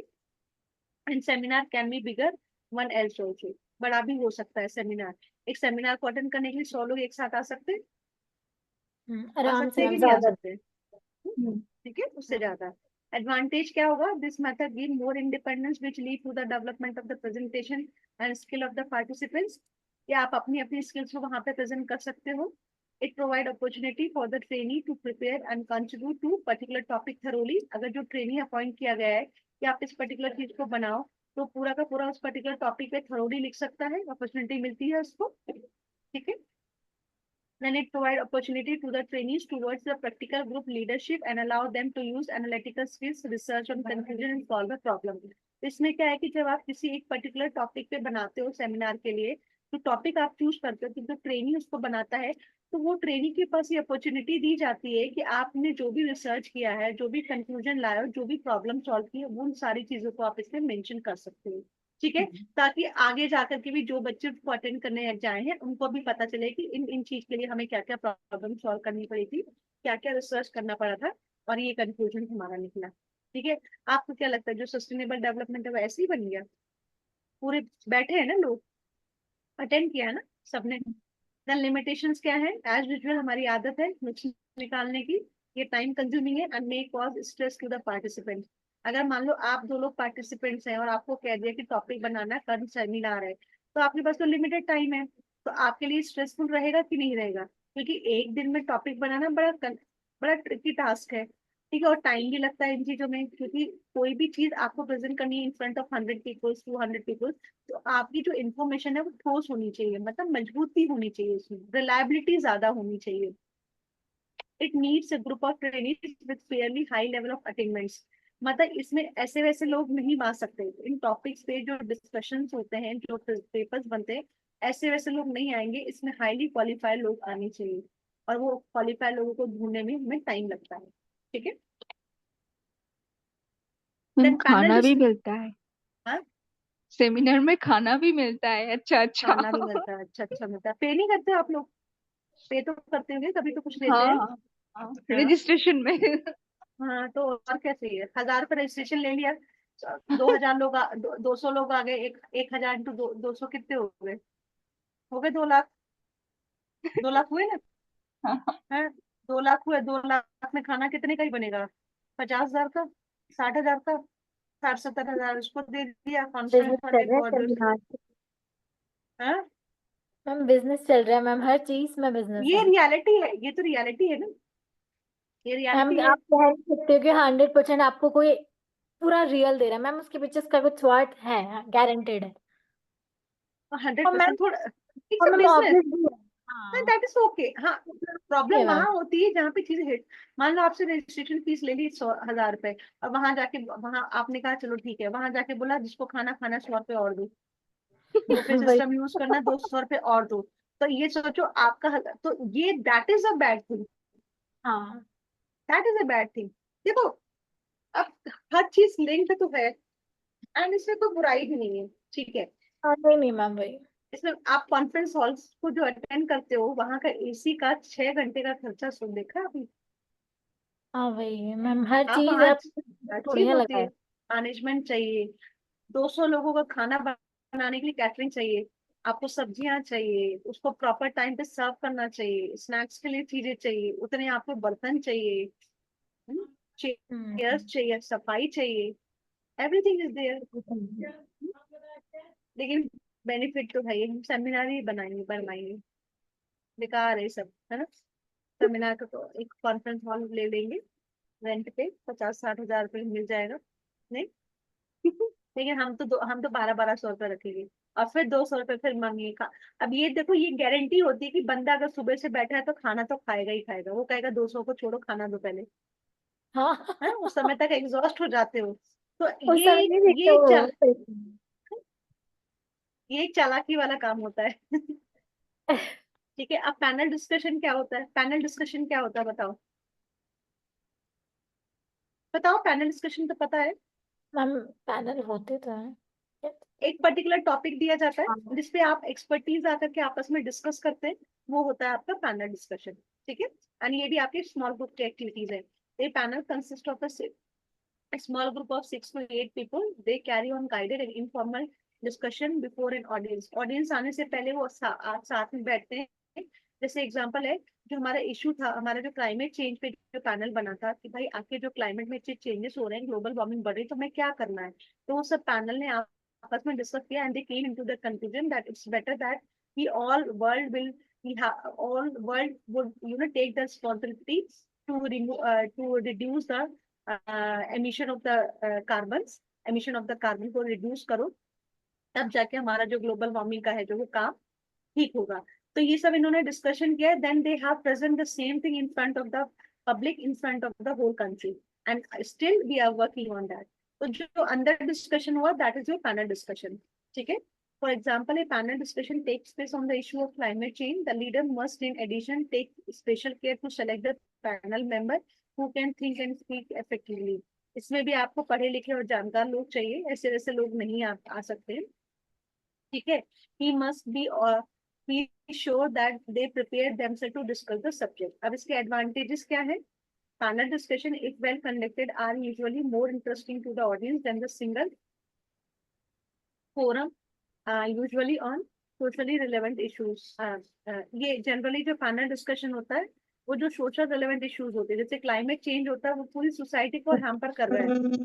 वो एक कंट्री के एक बंदे को हैम्पर नहीं कर रहा, ओवरऑल सोसाइटी को इम्पैक्ट करेगा और ये सोशल लेवल पे है। तो इसीलिए जो क्लाइमेट चेंज है इसको डिस्कशन के लिए एक पैनल डिस्कशन बनाया गया था, ठीक है। तो इसमें यही बोल रहा है कि जो पैनल डिस्कशन है अगर अच्छे से हम कंडक्ट करते हैं तो are usually more interesting the audience and the single speaker forum। कि मतलब अगर आप उसको ढंग से प्रेजेंट करते हो तो it will leave the good impact. And usually क्या होता है कि आप उससे फिर काम करना शुरू करते हो। जब सस्टेनेबल डेवलपमेंट की किसी टॉपिक पे एक पैनल डिस्कशन बनाया गया था, पैनल बनाया गया था, तो वो इतना इफेक्टिवली प्रेजेंट किया गया कि हम सारी कंट्रीज को ये मानना पड़ा कि हमें हमारा कार्बन एमिशन कंट्रोल करना पड़ेगा, ठीक है। और ये हो भी रहा है। Limitations क्या है? Bringing experts to a single forum can be difficult and the audience is not actively involved। कई बार सुनने वाले इन्वॉल्व नहीं होते अगर उनका टॉपिक उनका जो टॉपिक है उनका इंटरेस्ट का नहीं लगता है।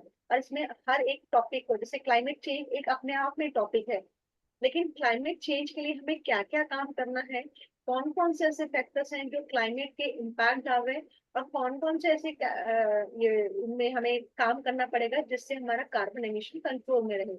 और उसके उसके बिहाफ में, मतलब उसके अल्टरनेटिवली हमें कौन सा ऐसा प्रोडक्ट यूज करना पड़ेगा या कौन सा अल्टरनेटिव यूज करना पड़ेगा जो हमारे कार्बन एमिशन को कंट्रोल भी करे, और साथ ही साथ जिन जिन प्रोडक्ट्स में कार्बन लग रहा था उसके अल्टरनेटिव ले पाए। तो ये क्या है, ये अपने आप में एक डिफरेंट डिफरेंट टॉपिक हो गया। तो उसमें यही कह रहा है कि डिफरेंट डिफरेंट सिनेरियो और टॉपिक्स को डिस्कस करने के लिए उसके लिए हमें डिफरेंट डिफरेंट एक्सपर्ट चाहिए, and that become sometime very difficult, ठीक है। कोई कंफ्यूजन यहाँ तक बच्चों? मैम इसमें ऑडियंस का रोल नहीं होता ना पैनल में, तो क्योंकि पैनल तो सिर्फ एक्सपर्टीज का होता है। एक्सपर्टीज का होता है, हाँ, इसमें एक्सपर्टीज ही चाहिए। लेकिन अब मुझे एक बात बताओ ना, एक्सपर्टीज आप 5 से 6 लोग हैं, वो एक्सपर्टीज हो गए, उन्होंने अपना डिस्कशन सुनाया, लेकिन जब डिस्कशन सुनाएंगे तो ऑडियंस को सुनाएंगे। ऑडियंस कौन है? ऑडियंस आपकी कंट्रीज के स्टेट हेड्स हो सकते हैं, ठीक है। वही रूल्स रेगुलेशन लगाएंगे, और उन रूल्स रेगुलेशन को फॉलो करने वाले कौन है? हम पब्लिक है, ठीक है। मतलब मैम अगर मान लो जैसे हमने ये पढ़ा है कि जो आपका फ्रिज रेफ्रिजरेटर होता है उसमें आपका कार्बन यूज होता है। अब मुझे जितनी भी मैन्युफैक्चरिंग यूनिट्स हैं वो तो किसी पब्लिक ओरिएंटेड चल रही है, कोई ना कोई पब्लिक उसको बना रहा है, कोई ना कोई हमारे तुम्हारे जैसा मालिक है उसका। तो उस कार्बन एमिशन को अगर मान लो क्लोरो कार्बन लगा रहा है, उस कार्बन के प्रॉपर एमिशन को कंट्रोल करने के लिए, तो क्लोरो कार्बन को हम ना ऐड करें, हम स्टिल कार्बन को ऐड करें, और हम ये कहें कि नहीं हम क्लोरो कार्बन कर रहे हैं, कोई बात नहीं। तो उस कंडीशन में क्या होगा, जब हम सुनेंगे नहीं तो ये क्या फ्रूटफुल होगा?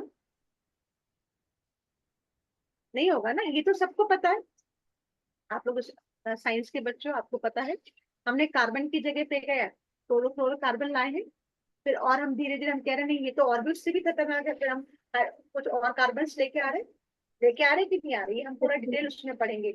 हमारी प्रिंसी, ठीक है। तो इस तरीके से वो आप हम क्या है, फिर हम उनके लिए तो ऑडियंस हुए ना, नहीं हम नहीं सुनेंगे उनके। हाँ मतलब मैम ये चीज है कि जब डिस्कशन चल रहा है तो सिर्फ एक्सपर्टीज, उसके बाद चीजें बाहर एक्सप्लोर करी जाएंगी कि ऐसा हाँ, हुआ है और ये कंक्लूजन आया है। आपने डिस्कशन किया, मीडिया के सामने रखोगे, वो तो ऑडियंस है, हाँ मतलब मैम बाद में, उस समय तो चीजें चल रही हैं। हाँ, उस समय तो चीजें चल रही हैं, उसी के हाँ बाद तो क्या है बिल्कुल। कि ऑडियंस वो एक्टिवली इन्वॉल्व नहीं होगी। ठीक है। हाँ उस समय, हाँ वैसे समय। कुछ नहीं। अब ब्रेनस्टॉर्मिंग क्या होती है? ब्रेनस्टॉर्मिंग क्या है? किसी के दिमाग को खंगालना। ब्रेनस्टॉर्मिंग का बेस्ट एग्जांपल क्या है? ग्रुप डिस्कशन, है ना? आप, और ब्रेनस्टॉर्मिंग क्या करती है? आपकी क्रिएटिविटी को बाहर लेके आती है। ठीक है। ये क्या करती है? आपको सोचने पे और आपके लिए अपने नए आइडियाज को एक्सप्लोर करने के लिए फोर्स करती है। ठीक है। So brainstorming is a creative group work in which group members produce a large number of ideas quickly on a given topic or problem for subsequent evaluation.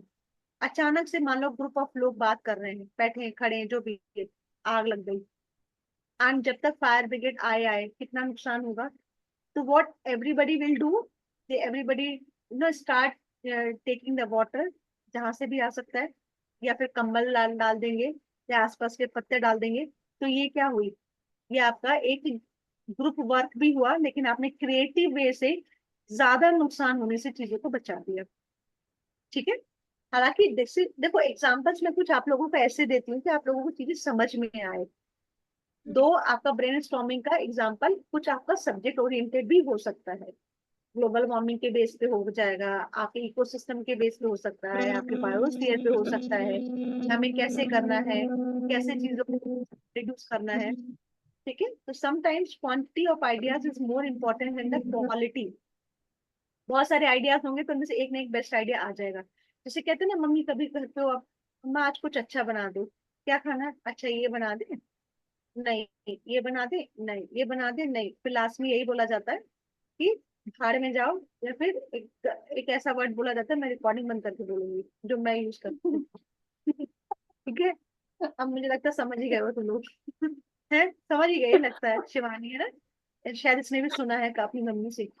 मेरी मम्मी तो तंग आ जाती है। क्या करती है? मैम सुना तो नहीं है मैंने, सुना यही है जो आपने बोला है। क्या? समझी नहीं मैं आप क्या लास्ट कहना में चाहते हैं। लास्ट में बोल देती है तू खुद करके खा ले। बस मैं इतना प्यारा वर्ड बोलती, मैं तो कुछ और ही बोल देती हूँ। बताऊंगी मैम बाद में। प्लीज बताना। हाँ, रिकॉर्डिंग के बाद खत्म होके पूछना। ठीक है। Sometimes quantity of idea is more important than the quality. Its purpose is to ensure the participation of the student. Main इसका पर्पज है कि सब लोग अपना क्रिएटिव, देखो हर किसी का अपना एक कैलिबर होता है, बट ये एक रियलिटी है, the more you use your body parts the more it will activate. कभी कभी कोई कहता नहीं यार इसके दिमाग में इतने आइडियाज आते कैसे हैं? हम्म वो इसलिए भी आते हैं because he use to continuously uses his brain. कुछ तो हम्म गॉड गिफ्ट होता है, लेकिन अगर आप उस गॉड गिफ्ट की चीजों को भी यूटिलाइज नहीं करोगे तो इट्स नन ऑफ, मतलब इट्स यूजलेस। तो ये एक रियलिटी, जैसे कहते हैं ना, अरे मेरा हाथ जाम हो गया, आप ऐसे से एक्सरसाइज कर लो, ऐसे से एक्सरसाइज कर लो, it will activate. Same works for the your mind also.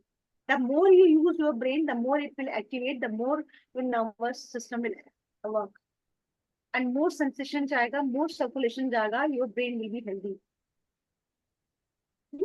ठीक है। Then spontaneity is the hallmark of brainstorming session. Several rounds of brainstorming are conducted till all the ideas are exhausted. Participants are then asked to evaluate all ideas and list the best one.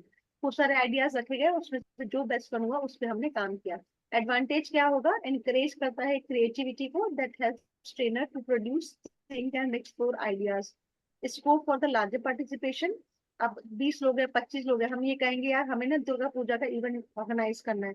अब बताओ, अपने अपने ideas बताओ, जिसका best होगा उसको best काम बोल दिया गया है। तो इससे क्या हुआ, हमारे पास एक ही साथ एक ही टाइम पे बैठ के 100 आइडियाज आ गए, 100 में से हमने बेस्ट आइडिया किया। कहीं कोई कहता है यार पकवान बनाएंगे, नहीं पकवान तो हमने पिछली बार ही बनाए थे, इस बार रसगुल्ले बनाएंगे, रसगुल्ले भी पिछली बार। जैसे करते करते क्या आपके पास आइडियाज आ जाते हैं। ठीक है। तो ये it's an economical as it does not require much preparation. आप एक साथ बैठे हो, मान लो आप 4 लोग बैठे, यार आज मन नहीं लग रहा, चलो कोई घूम आते हैं। निवेदिता बोलती चलो नेहरू प्लेनेटेरियम चलते हैं, शिवानी बोलते नहीं नैनीताल आ जाओ, रेमन कुछ और बोलेगी, भावना कुछ और बोलेगी, तो आपके पास क्या हुआ? You have A 4 options. ठीक है। 4 ऑप्शन में उनमें से हो सकता है 2 आपने सुने ही नहीं थे, लेकिन यू गेट एन आइडिया, अच्छा ऐसा ये भी है, मैं कभी जाऊंगी। And then you will finalise one option कि यहाँ चलते, यहाँ कोई भी नहीं गया। जैसे कभी हमें बाहर घूमने जाना होता है, मेरा छोटा बेटा बोलता है हमेशा, आप मुझे दुबई नहीं लेके गए हो, भैया को दुबई ले गए हो। मैंने कहा तब आप पैदा नहीं हुए थे, ठीक है। तो अब बोलता है दुबई चलो। मैं कहती नहीं, अब हम वहां जाएंगे जहाँ पे हम चारों में से कोई भी नहीं गया। हम फालतू पैसे तब बर्बाद करेंगे जब आप लोग बहुत बड़े हो जाओगे और जब आप अपने अपने लेवल पे कमाने लग जाओगे, तब हम फालतू पैसे उन्हीं जगह बर्बाद करेंगे। मैं कहा जहाँ हम गए वहां नहीं गए। तो what we are doing, we every one want to explore new things. तो लास्ट टाइम फिर हमने उसको, मैं वियतनाम लेके गई थी in last January we went there. तो वियतनाम किसी का देखा हुआ नहीं था, ना मेरा, ना मेरे हस्बैंड का, ना बड़े वाले बेटे का। हमने कहा लेट्स वियतनाम भी एक्सप्लोर अच्छा वियतनाम। हाँ, वियतनाम इसको अच्छा है। है। हाँ हाँ। साउथ साइड ज्यादा अच्छा है, अभी नया बन रहा है ना। अच्छा, आपको काफी अच्छा हो गया अब। तो तो वो क्या चीज हुई ना, आप क्या करोगे फिर वो नई चीज करोगे, तो वो आइडिया आपके पास आ गया। लिमिटेशन क्या है? It is not a very systematic way of studying a subject. This method is not possible for those trainees who are reluctant to participate. जो पार्टिसिपेट ही नहीं करना चाहता, भाड़ में गया वो। ठीक है, हमारे पास बहुत आइडियाज है, हम चले जाएंगे कहीं भी जहाँ जाना होगा। ठीक है, यहाँ तक कोई कंफ्यूजन बच्चों? अब प्रोजेक्ट मेथड क्या होता है? प्रोजेक्ट मेथड क्या होगा? प्रोजेक्ट लगा करके चीजों को दिखाया। अब प्रोजेक्ट मेथड, प्रोजेक्ट के थ्रू आपने पढ़ाई करी है। तो दिस कैन बी डिस्क्राइब इसमें as both a small group और इंडिविजुअल इंस्ट्रक्शन के लिए भी हम यूज कर सकते हैं। आजकल लोग जो होते हैं,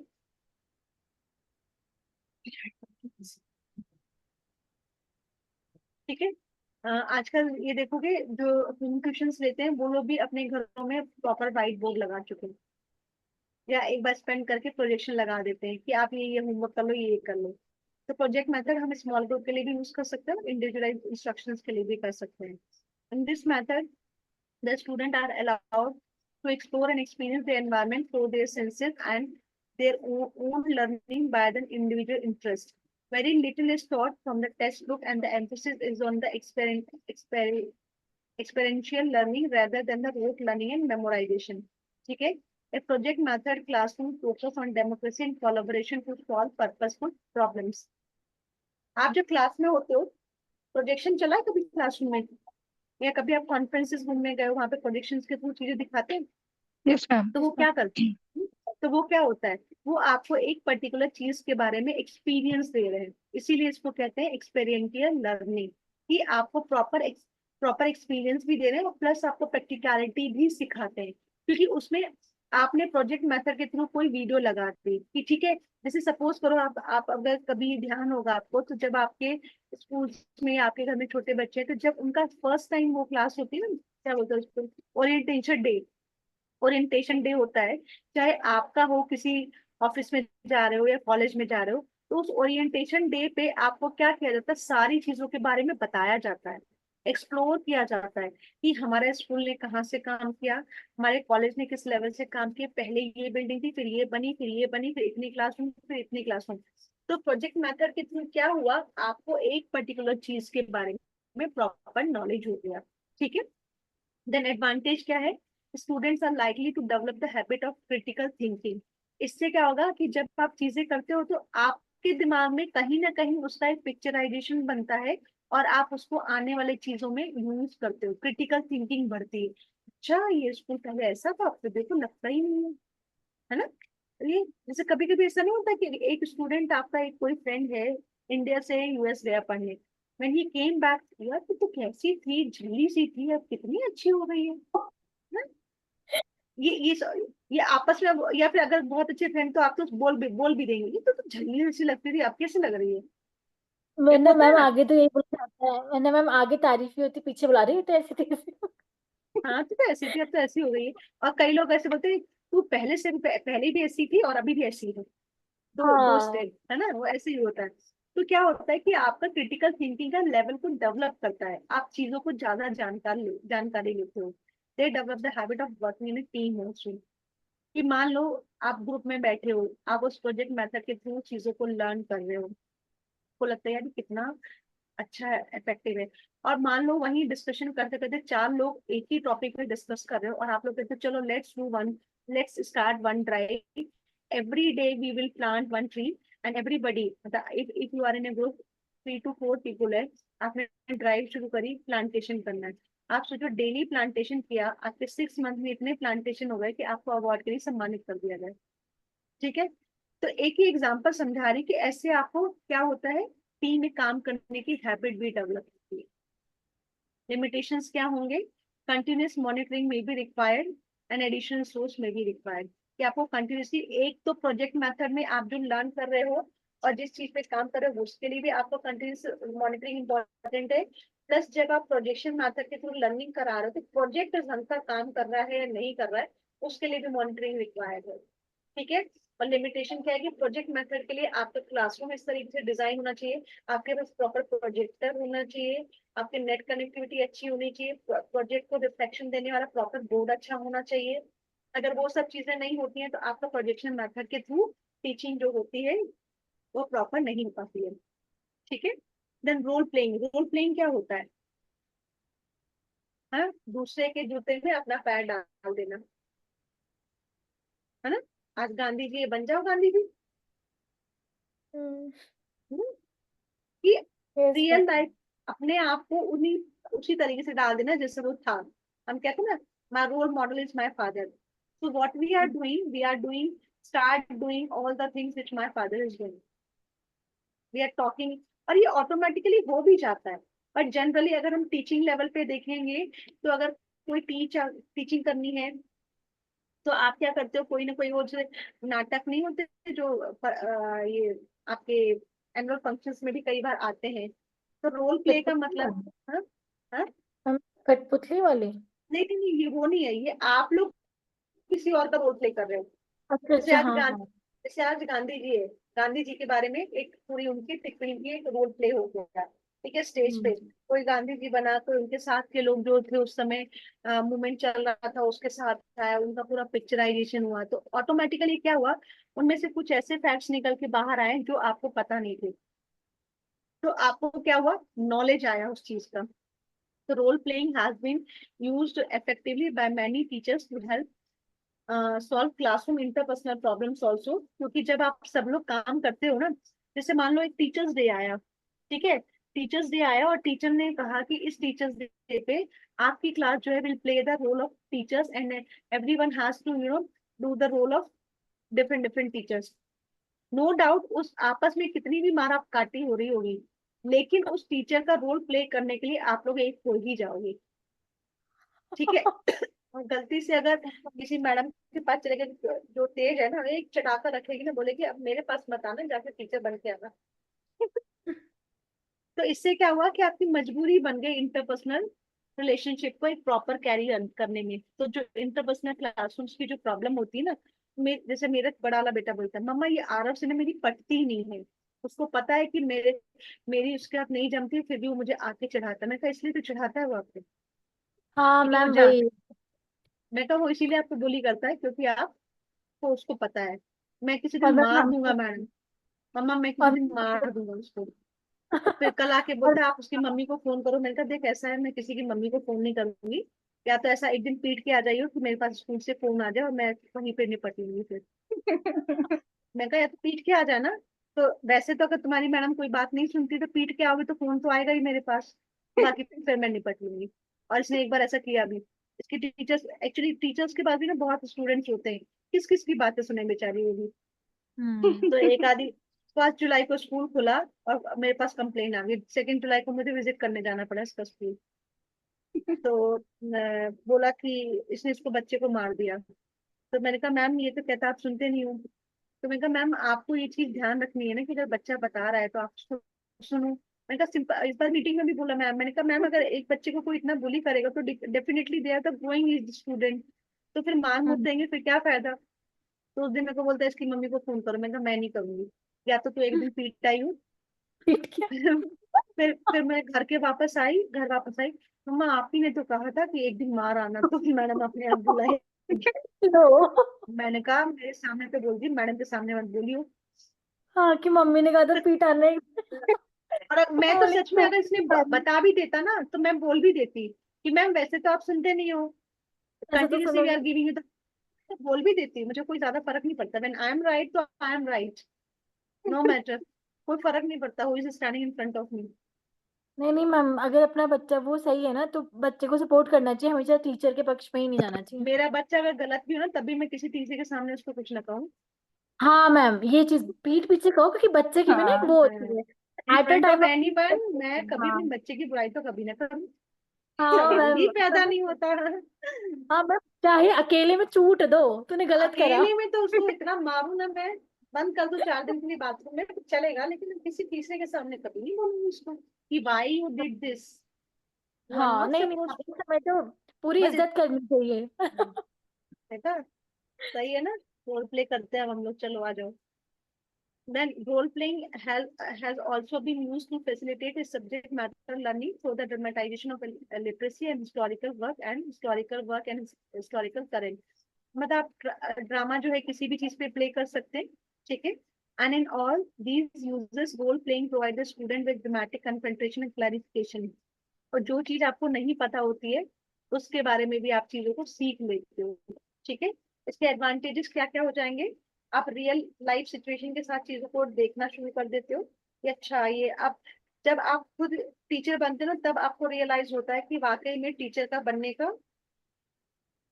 टीचर बनने में कितनी डिफिकल्टी है। सबसे पहले तो साड़ी पहन के जाना कितना डिफिकल्ट काम है। It's one of the biggest task for me, at least for me तो है, ठीक है। Then interactive and interesting, it entails participation of every member of the group, immediate feedback मिलता है। ये 2 बार आगे बेटा। It develops social decision making, problem solving, negotiating and manipulating skill। कि ओवरऑल जब रोल प्ले करते हो तो आप सब कुछ एक साथ चीजों को सीखना शुरू करते हो। आप लोगों के साथ कोऑर्डिनेट करना सीखते हो। आप दूसरे के रोल में जब जाते हो तो आपको अंडरस्टैंड आता है कि वाकई में ये रोल कितना डिफिकल्ट है। हमें तो बहुत आसानी लग रही थी कि मम्मी को ये बोल देती कि आज फिर तुमने दाल बना दी, ठीक है। लेकिन उस दाल को बनाने की उसकी क्या क्या मजबूरी है वो आपको जब खुद इस रोल में जाते हो तब आपको पता चलता है। It is an effective to change the attitude of the participant, ठीक है। कि और एक का पर्सपेक्टिव किसी पर्टिकुलर चीज में चेंज करने में ये हेल्प करता है। वही लिमिटेशंस क्या हो जाएंगे, अनप्रिडिक्टेबल आउटकम से पता ही नहीं कैसा क्या रिएक्शन हो जाएगा, ठीक है। Real life situation are usually more complex and it require considerable amount of resource. अगर हम सेम रोल को रोल प्ले करते हैं तब अलग चीज होती है, लेकिन उसी रोल को जब हम रियल लाइफ के साथ कनेक्ट करते हैं तो मोर कॉम्प्लेक्स होता है, ठीक है। तो इसमें और जब आप रोल प्ले करते हो तो चाहे आप ये आपका आप अपना फिजिक चेंज करते हो, आप अपना वे ऑफ टॉकिंग चेंज करते हो, इन सब चीजों में भी क्या होता है आपका रिसोर्स लगता है। हाँ, आप ड्रेसअप होते हो उसमें भी आपको रिसोर्स चाहिए। छोटे छोटे से फंक्शन में भी आप उसमें पार्टिसिपेट करते हो तो सबसे पहले तो लिस्ट आ जाती है, ये कपड़े चाहिए, ऐसे से मेकअप कर लेना, ठीक है। कपड़े लेने तक तो ठीक है, मेकअप तो मुझे बिल्कुल भी नहीं आता। तो ये एक बड़ी समस्या हो जाती है मेरे लिए कि मेरे बच्चे अगर किसी फंक्शन में पार्टिसिपेट करते हैं तो, ठीक है। तो ये ओवरऑल क्या है कि ये उस तरीके से रिसोर्स भी चाहिए होता है, तो these are the limitations. Then हम आता है सिमुलेशन। मैंने सिमुलेशन आपको बताया कि एक्चुअल कंडीशन मतलब जो भी प्रेजेंटेशन है वो आपको एक्चुअल बनाया जाता है, आपको ऐसा लगता है कि आप एक्चुअल में वो वहां पे, जैसे हम जब फ्लाइट्स जो पायलट्स होते हैं उनको फ्लाइट पे ऑनबोर्ड करने से पहले एक ऐसा सिमुलेशन स्ट्रक्चर बनाया जाता है, ठीक है। कि आपको रियलाइज हो कि आपको कैसे वर्क करना है जब आप पायलट की सीट पे बैठे होते हो। एस्ट्रोनॉट्स हैं नासा में, जो एस्ट्रोनॉट्स वहां जाते हैं ऊपर, वहां पे जो रोल प्ले करते हैं उसकी प्रैक्टिस पहले यहाँ नीचे करते हैं, ठीक है। तो पूरा सिमुलेशन और पूरा स्ट्रक्चर बनाया जाता है, एक्चुअल कंडीशंस क्रिएट की जाती है। जैसे अगर आप दिल्ली में अगर कोई किड्जेनिया गया है तो किड्जेनिया में ना कुछ स्ट्रक्चर्स ऐसे बनाए गए हैं जहाँ पे पायलट्स वगैरह का भी पूरा पूरा प्लेन बनाया गया है, और उस प्लेन के में छोटे छोटे खाने बनाए गए हैं जहाँ पे आपको पूरा दिखाया जाता है कि ये देखो ये इस तरीके से कॉकपिट है, ये चीज ये है। तो वो एक रियल सिचुएशन जैसा फील कराया जाता है सिमुलेशन। तो सिमुलेशन क्या है, it means creating condition that are quite similar to the actual condition and then training is provided under those condition. आपको उन्हीं कंडीशंस में प्रोवाइडिंग की जाती है ट्रेनिंग, स्पेशली जो ट्रेनिंग होती है आपकी पायलट्स की और एस्ट्रोनॉट्स की, takes place in a condition that are quite similar to the actual flight condition and simulation is specifically used for the training purpose. ये क्या है, ये इकोनॉमिकली तो लॉन्ग रन में इकोनॉमिकल क्यों है, क्योंकि जब किंडर किड्जेनिया बना था तब लाखों करोड़ों में इन्वेस्टमेंट हुआ था, लेकिन जब बच्चे वहां विजिट करने जाते हैं और आज तक वो एग्जिस्टेंस है उसका, तो वो सारा का सारा निकल आया उसका। तो ये लॉन्ग टर्म में इकोनॉमिकल होता है। नहीं, सेफ्टी एस्पेक्ट्स आपको ध्यान रखना पड़ता है सारी चीजों का। तो अगर आप सिमुलेशन में किसी चीज को लर्न कर लेते हो, तो रियल लाइफ में उन सेफ्टी एस्पेक्ट्स को आप यूज करोगे, तो आपकी कोई भी हार्म होने वाली होती है वो चीजों से आप बच जाते हो। ठीक है। मैं लिमिटेशंस क्या है, it enable high initial investment in A machinery equipment. अगर कभी किसी को याद हो कि या गया हो या कभी भी, अभी दिखाऊंगी लास्ट में कैसा है, तो उसमें मैं गई हूँ किड्जेनिया, तो हमने देखा वहां पे कितना इन्वेस्टमेंट है। देर रियल में हॉस्पिटल्स बने हुए हैं, फायर एरिया बना हुआ है वहाँ। उसी के अंदर अंदर एक छोटी सी गाड़ी का अरेंजमेंट भी है कि फायर ड्रिल दिखाते हैं बच्चों को, अरे यहाँ आग लग गई, वो कुछ आर्टिफिशियली करते हैं और बच्चों को बोलते हैं कि आग लग गई, यहाँ बुझाओ। वहां पे पार्ले जी बिस्किट की फैक्ट्रीज हैं, किंडर जॉय की फैक्ट्री है, कैसे बनता है पिज्जा मेकिंग बनाते हैं। तो इन सब मशीनरी इक्विपमेंट में they have a lot of investment, but long run में वो निकल आता है। जैसे पायलट्स है, अब पायलट्स को सिर्फ थ्योरेटिकल नॉलेज की बेस पे तो आप पहली बार उसमें हेलीकॉप्टर इसमें प्लेन में नहीं दे सकते ना। आप पब्लिक की जान खतरे में नहीं डाल सकते हो। तो उनको ट्रेनिंग प्रॉपर देने के लिए एक सिमुलेशन क्रिएट किया जाता है, सेम वैसा ही, ताकि किसी का हार्म ना हो और वो चीजें लर्न कर सके। ठीक है। देन अब यहाँ से हमारे ये जो है वो हमारे कहाँ तक पूरे हो गए, ये हमारे small group mix strategy complete हो गई है। ठीक है। ये जो आपका ये है ट्यूटोरियल भी, हम एक तरीके से ट्यूटोरियल को ट्यूशंस के साथ कंपैरिजन भी करते हैं और ट्यूटोरियल को हम स्मॉल ग्रुप के साथ भी करते हैं। ट्यूटोरियल कैसे होता है कि अगर एक इंडिविजुअल बच्चा भी आपके पास ट्यूशंस लेने आता है और ग्रुप ऑफ स्टूडेंट्स भी आपके पास ट्यूशन पढ़ने आते हैं, तो ट्यूटोरियल वो हो गया। ठीक है। तो इसको हम दोनों में कह सकते हैं।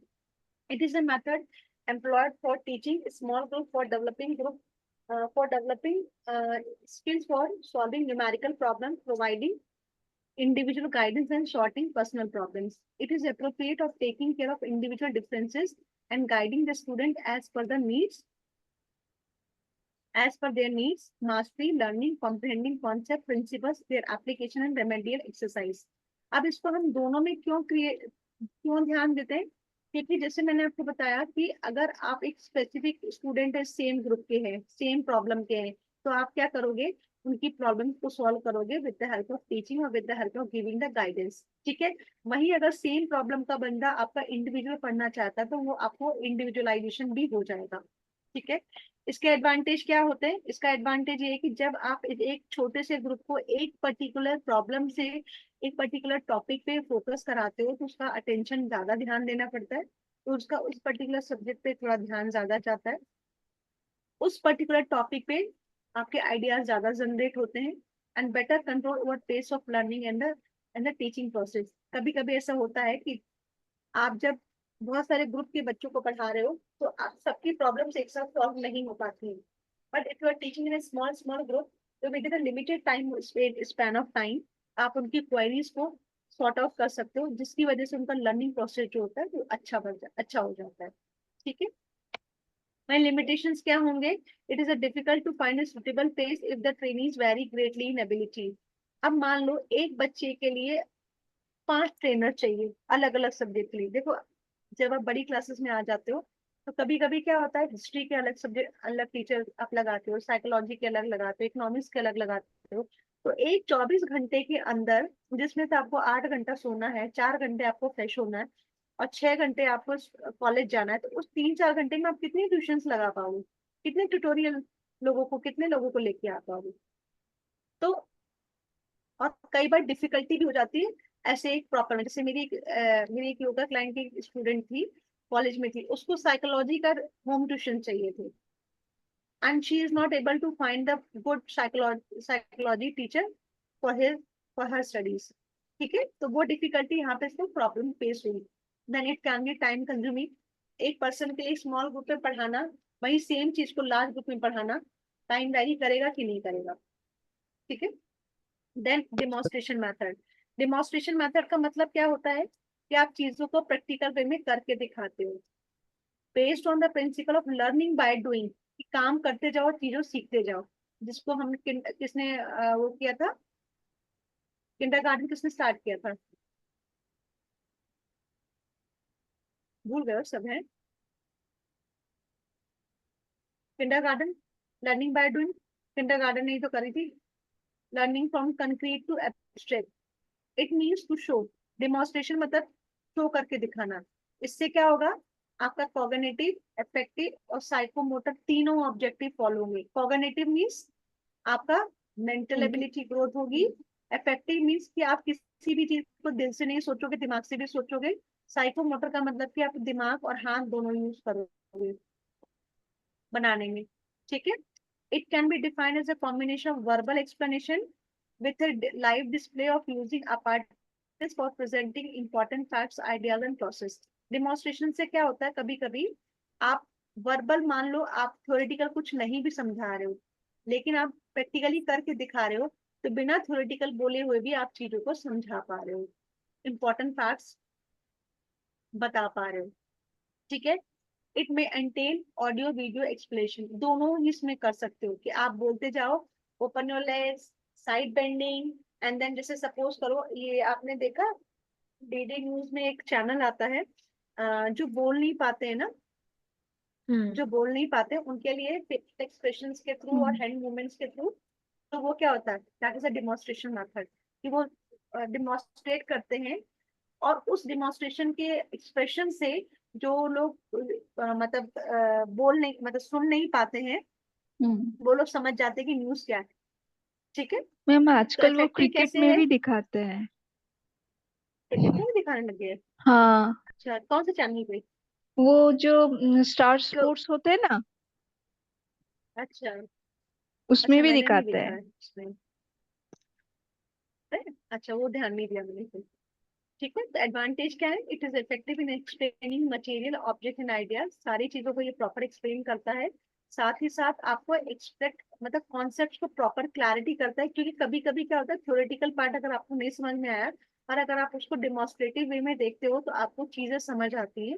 And apart from this it helps to work on these 3 levels, तीनों लेवल पे, तीनों डोमेन पे काम कराता है। लेकिन वही डिमॉन्स्ट्रेशन का डीमेरिट्स क्या होगा, only few get opportunity to participate in the experimental process.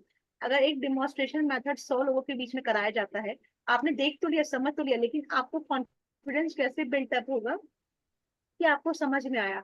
इन 100 में से 5 लोगों को स्टेज पे बुला दिया कि चलो आप करके दिखाओ, तो उस कंडीशन में क्या है कि एक्सपेरिमेंटल प्रोसेस में सब लोग पार्टिसिपेट नहीं कर पाते, सबको अपॉर्चुनिटी नहीं मिल पाती है। ठीक है।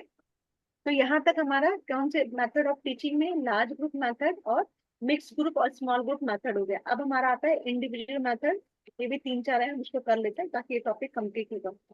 असाइनमेंट्स क्या होता है? असाइनमेंट्स क्या होता है, मैं आपको असाइनमेंट दे देती हूँ कि मेथड ऑफ टीचिंग पे निवेदिता बनाएगी और शिवानी बनाएगी ऑफलाइन पे। क्या हुआ इसमें, मैंने काम दिया आपको, किस लिए दिया? ताकि आप अकेले काम करो, उस टॉपिक पे एनालिटिकली और प्रॉब्लम सॉल्विंग एबिलिटी आपकी बढ़ जाती है। ठीक है। क्रिएटिविटी इंकलकेट करती हूँ। वही डीमेरिट्स क्या हो जाएंगे कि अगर मैंने सेम असाइनमेंट किसी को दे दिया तो लोग नकल कर लेंगे। हम्म। ठीक है। तो इसका डीमेरिट्स क्या, स्टूडेंट में copy each other material unless the assignments are carefully plan. अगर मैं सबको, जनरली आप जब कॉलेजेस में होते, मैं अपने हमारे की तो बता ही रही हूँ, हमारे में क्या था, जब मैं असाइनमेंट मिला था योगा में एमए के टाइम पे, तो सब अपने अपने हिसाब से वर्किंग होते हैं। जैसे असाइनमेंट सबमिट करने की टाइम आई तो हमने सबसे बोला किसने क्या क्या टॉपिक बनाया, 4-5 पेपर बने थे, एक दूसरे 4-5 लोग थे, एक एक पेपर बनाया, एक दूसरे को कॉपी किया, खत्म हो गई कहानी। तो हमने क्या किया, सिर्फ एक ही पेपर पे काम किया, everybody has worked on one paper only. तो इसमें इसका लिमिटेशंस क्या है कि अगर हमने प्रॉपर तरीके से असाइनमेंट नहीं बनाया, अगर टॉपिक हमने डिफरेंट डिफरेंट नहीं दिया तो बच्चा कॉपी कर लेगा। ठीक है। तो ये इसका डीमेरिट्स है। एक लाइन पढ़ने की जरूरत है बच्चों? नहीं मैम।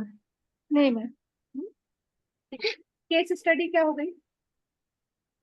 किसी केस चीज स्टडी क्या हो गई? मैम हाँ कुछ बताओ, ये तो सब आपको स्पेशल, पता है। हाँ, स्पेशल हाँ आपको, इंडिविजुअल जो केस स्टडी करते हैं, जैसे हिस्टोरिकल केस भी हो सकता है। हाँ, कि आपको एक जैसे पर्टिकुलर सिचुएशन दे दी गई, उसके बारे में आपको हम्म। स्टडी करना है। ठीक है, केस स्टडी हो गई। इसमें आपका साइकोलॉजिकली सब्जेक्ट भी हो गया, मैनेजमेंट का भी हो गया, बायोलॉजी भी हो गई, लॉ भी हो गया, सोशियोलॉजी हो गया, हिस्टोरिकल हो गया, जो आपको जो बताया। अब एक पर्टिकुलर चीज की आप स्टडी करोगे तो ये क्या करेगा, आपका ओवरऑल एनालिटिकल और क्रिटिकलिटी बढ़ाएगी, एक्सप्रेस करने का आपको ऑप्शन देगा, आप प्रॉब्लम सॉल्विंग और डिसीजन मेकिंग स्किल आप में डेवलप करेगी, और इनोवेटिव लेके आएगा। ठीक है, आप नए तरीके से सॉल्यूशन लेके आए। जैसे सपोज करो कि जैसे साइकोलॉजिकली है, जैसे हम लोग जनरली क्या करते हैं योगा में, जो हमारे पीएचडी में जो टॉपिक्स होते हैं, जनरली अभी 2-3 दिन पहले भी एक न्यूज में आया था, डीएनडी वाला जो न्यूज है ना, उसमें आया था कि योग निद्रा एक कॉन्सेप्ट है हमारे इसमें है। तो वो क्या करता है कि they have taken the 51 patients who are not regularly doing the yog nidra, and they have taken the 51 patients who are regularly doing who are regularly on daily basis perform the yog nidra. तो when जब उन्होंने monitor किया and they taken the help of the machinery, उन्होंने जब monitor किया तो जो 51 थे जो योग निद्रा नहीं करते थे, और जो 51 थे जो योग निद्रा करते थे, उनमें और उनके दोनों में जो रिलैक्सेशन का जो पॉइंट है वो बहुत जल्दी आ गया, स्थिरता बहुत आई। जब वो योग निद्रा पॉइंट कर रहे थे तो उस योग निद्रा के पॉइंट पे उनकी बॉडी ज्यादा जल्दी रिलैक्स हो गई, जिसकी वजह से उनका बीपी, उनका एंजाइटी, उनका नर्वसनेस कम रहा। तो वो क्या हुआ, वो एक केस स्टडी हुई, जैसे हमें है एक कपाल भारती का एक हेल्थ पे क्या इम्पैक्ट पड़ता है। मैंने 10 पेशेंट्स लिए जिनको कपाल भारती नहीं कराया, मैंने 10 पेशेंट्स लिए जिनको मैंने कपाल भारती कराया, और मैंने वेट का चेक किया। After 1 month we have check their weight, और after 1 month we have check their immunity level also. This is the case study. इससे क्या हुआ, आपने सोसाइटी में एक नया मेथड जनरेट किया and you have given the solution of the problem. This is the case study. ठीक है, एंड कई बार ये होता है कि केस स्टडी भी आप सब टॉपिक पे नहीं कर सकते। ठीक है, अब घरेलू लड़ाइयाँ हो रही है, सास बहू को कैसे मारी मैं, और बहू सास को कैसे मारी, इस पे तो हम नहीं बना सकते हैं। हम ठीक है ऐप ना, जनरल तो बना सकते हैं। है तो बना लेना, मैम जनरल है, अभी है, मैम सास उसमें आ मिली जाएगा नहीं कि है, टाइप। और जनरल केस स्टडी करेगी, बताओ ये है, नहीं नहीं मैम, दूसरों जनरल से केस एक्सपेरिमेंट स्टडी के करो, बहुत चीजें हो सकती हैं। बहुत कुछ कर सकते। ठीक है जी, करो, हम भी साथ दे देंगे बाद में जो बोल चाहिए होगी। ठीक है, मैम नंबर ऑफ टाइप्स मतलब सास बहू तो बहुत सारे types. it's all your mental thinking, it's not a हाँ type। हाँ भाई। देखो, नहीं मैं मजाक कर इट्स रही आप, हाँ वो मैं समझ गई। ठीक है, it's all your mental stability. ये जो है ना, ये सेम चीज को हूँ। पॉजिटिव एस्पेक्ट भी दिखाएगा, सेम चीज को नेगेटिव एस्पेक्ट भी दिखाएगा। Hmm. It's up to you that how you want to see that particular thing. If you are हाँ working very वो hard for a particular subject, for a particular thing, and didn't get the success, that is your approachability to see that thing. Might be something, कुछ लोग होते अरे मेरे को तो भगवान कुछ नहीं देता, एक जन होते यार शायद something is better than waiting for me, that's why I'm not getting in this thing। अगर हम्म। वो हासिल कर लोगे तो दूसरे पे काम कैसे करोगे, ये सब वही। यहाँ से होता है। ठीक है, then programme instruction. PI is a general term for a highly structured system of learning which is based on the logical sequence of self-paced learning steps with feedback between each step. The learner get immediate feedback after each step. इसमें programme instruction का मतलब होता है कि एक programming बनाई गई है कि आप ये करोगे, इसके बाद ये करोगे, इसके बाद ये करोगे, इसके बाद ये करोगे, और ये लर्निंग जो है वो आपके लिए है। जैसे सपोज करो, एक एग्जांपल बताओ, कैसे एक एग्जांपल बताओ, आप लोग बताओ, सोचो 1 मिनट एग्जांपल, 1 मिनट पापा का फोन आ रहा है।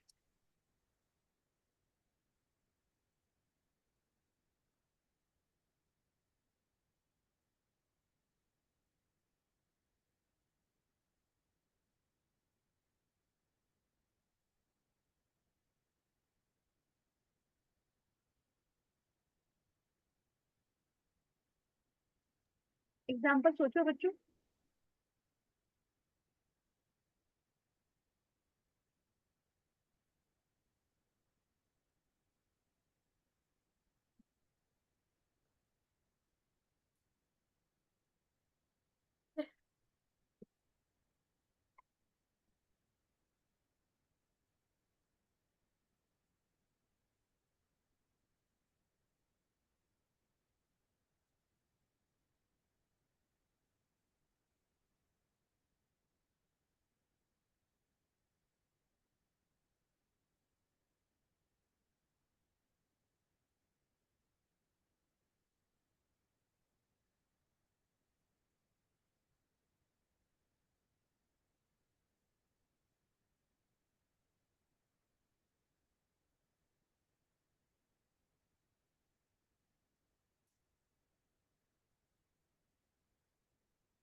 समझ आया बच्चों? एग्जाम्पल कैसा, मतलब वो चीज। जैसे जैसे पर्सनलाइज इंस्ट्रक्शन का क्या मतलब समझ में आता है आप लोगों को? आपको इंस्ट्रक्शन दे दिए गए, ठीक है, ये करना है, इसके बाद ये करना है, इसके बाद ये करना है, इसके बाद ये करना है। तो what we have done, we have created logic sequence for the learning purpose. कि पहले आप क्या करोगे, पहले आप टीचिंग के मेन हेडलाइन को पढ़ोगे, then you have to go to the method of teaching, then you have go to the learner characteristic, then you have go to the evaluation system. तो ये प्रोग्राम इंस्ट्रक्शन का मतलब कि we have already programmed the instruction for you that in a sequence way you have to do the things in a sequence way according to your pace, ठीक है। और हर जैसे कई बार कई चीजें नहीं आती कि आप अपलोड करते हो या क्लिक करते हो, अरे ये मेरा गलत है। जैसे आजकल कई बार बच्चों के ना जैसे क्विजेस बनते हैं अलग अलग प्लेटफॉर्म पे, आपने उस क्वेश्चन को टिक किया, ठीक है, और उस क्वेश्चन के बेस पे आपका second sequence question toughest question आया, लेकिन अगर आपने उसमें गलत किया उसके नीचे फीडबैक दिया, या जैसे सपोज करो गूगल फॉर्म में हम जो आपको क्वेश्चन देते हैं, उन क्वेश्चंस को हमने क्या किया कि पहले आपको एक टफ क्वेश्चन, एक नॉर्मल क्वेश्चन दिया, फिर टफ, उससे टफ दिया, फिर उससे टफ दिया, फिर उससे टफ दिया, या एक क्वेश्चन जो है वो अगले क्वेश्चन से रिलेटेड है, अगर पहला एमडीजी पे है तो दूसरा एसडीजी पे है, दूसरा अगर तीसरा जो क्वेश्चन है वो एमडीजी के गोल पे है, फिर चौथा जो है वो एसडीजी के गोल पे है, ठीक है। ऐसा आपके लिए एक स्ट्रक्चर क्रिएट किया गया ताकि आप लर्निंग को एक प्रॉपर तरीके से कर सको, लेकिन वो जो लर्निंग है वो आपके पेस पे हो, सेल्फ पेस, यानी जब आप चाहो तब उसको कर सकते हो।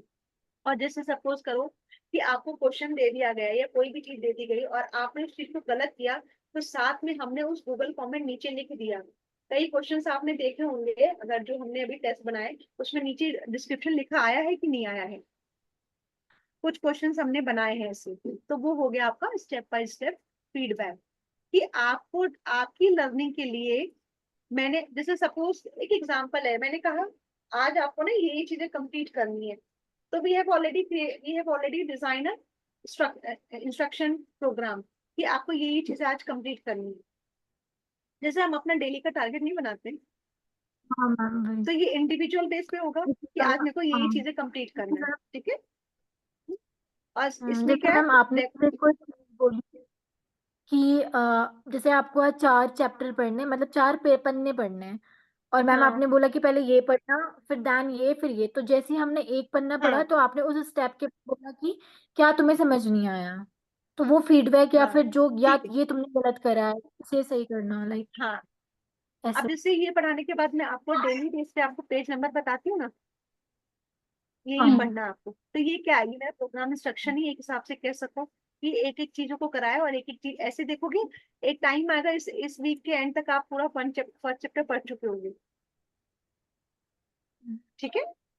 तो इसमें क्या है, एक रेगुलर फीडबैक मिलता है और ensure active participation of the learn and it can B use for any subject. किसी भी सब्जेक्ट के लिए आप प्रोग्राम इंस्ट्रक्शन बना सकते हो। लिमिटेशंस क्या है, learner motivation get diminished after some time.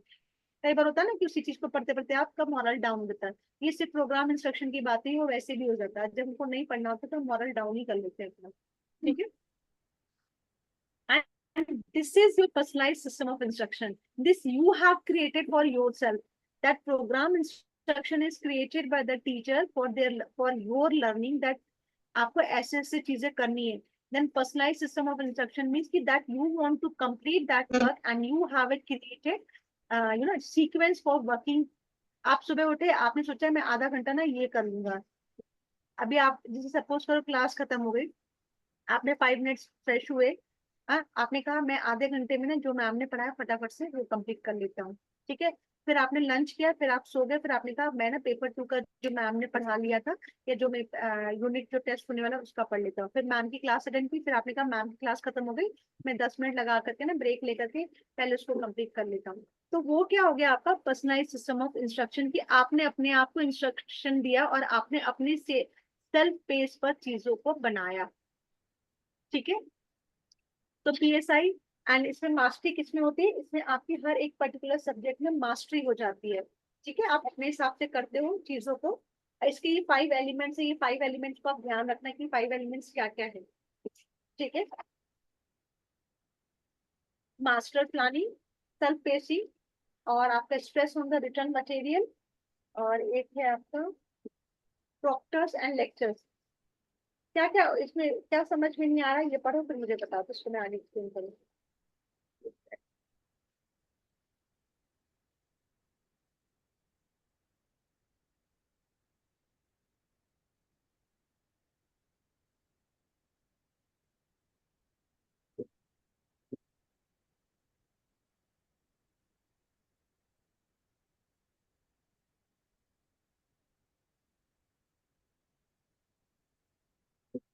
इसमें जो मास्टर लर्निंग जो मॉडल पढ़ा था ना एमएलएम, वो भी आ जाएगा। सेल्फ पेसिंग, आपके हिसाब से आप अपने हिसाब से चीजें करते हो। स्ट्रेस ऑन रिटर्न मटेरियल, प्रॉक्टस मतलब क्या होता है कि जब आप चीजों को किसी भी चीज को करना चाहते हो, आपको कोई भी गाइडेंस चाहिए किसी भी टॉपिक पे, तो टीचर आपको गाइडेंस कर देता है। ठीक है, उनकी हेल्प लेना चाहो तो आप उनकी हेल्प लेते हो जब आपको जरूरत है। और lectures, these are the 5 special elements होते हैं किसके, पर्सनलाइज सिस्टम ऑफ इंस्ट्रक्शंस के। ठीक है, और इसमें और कौन सा रह जाता है।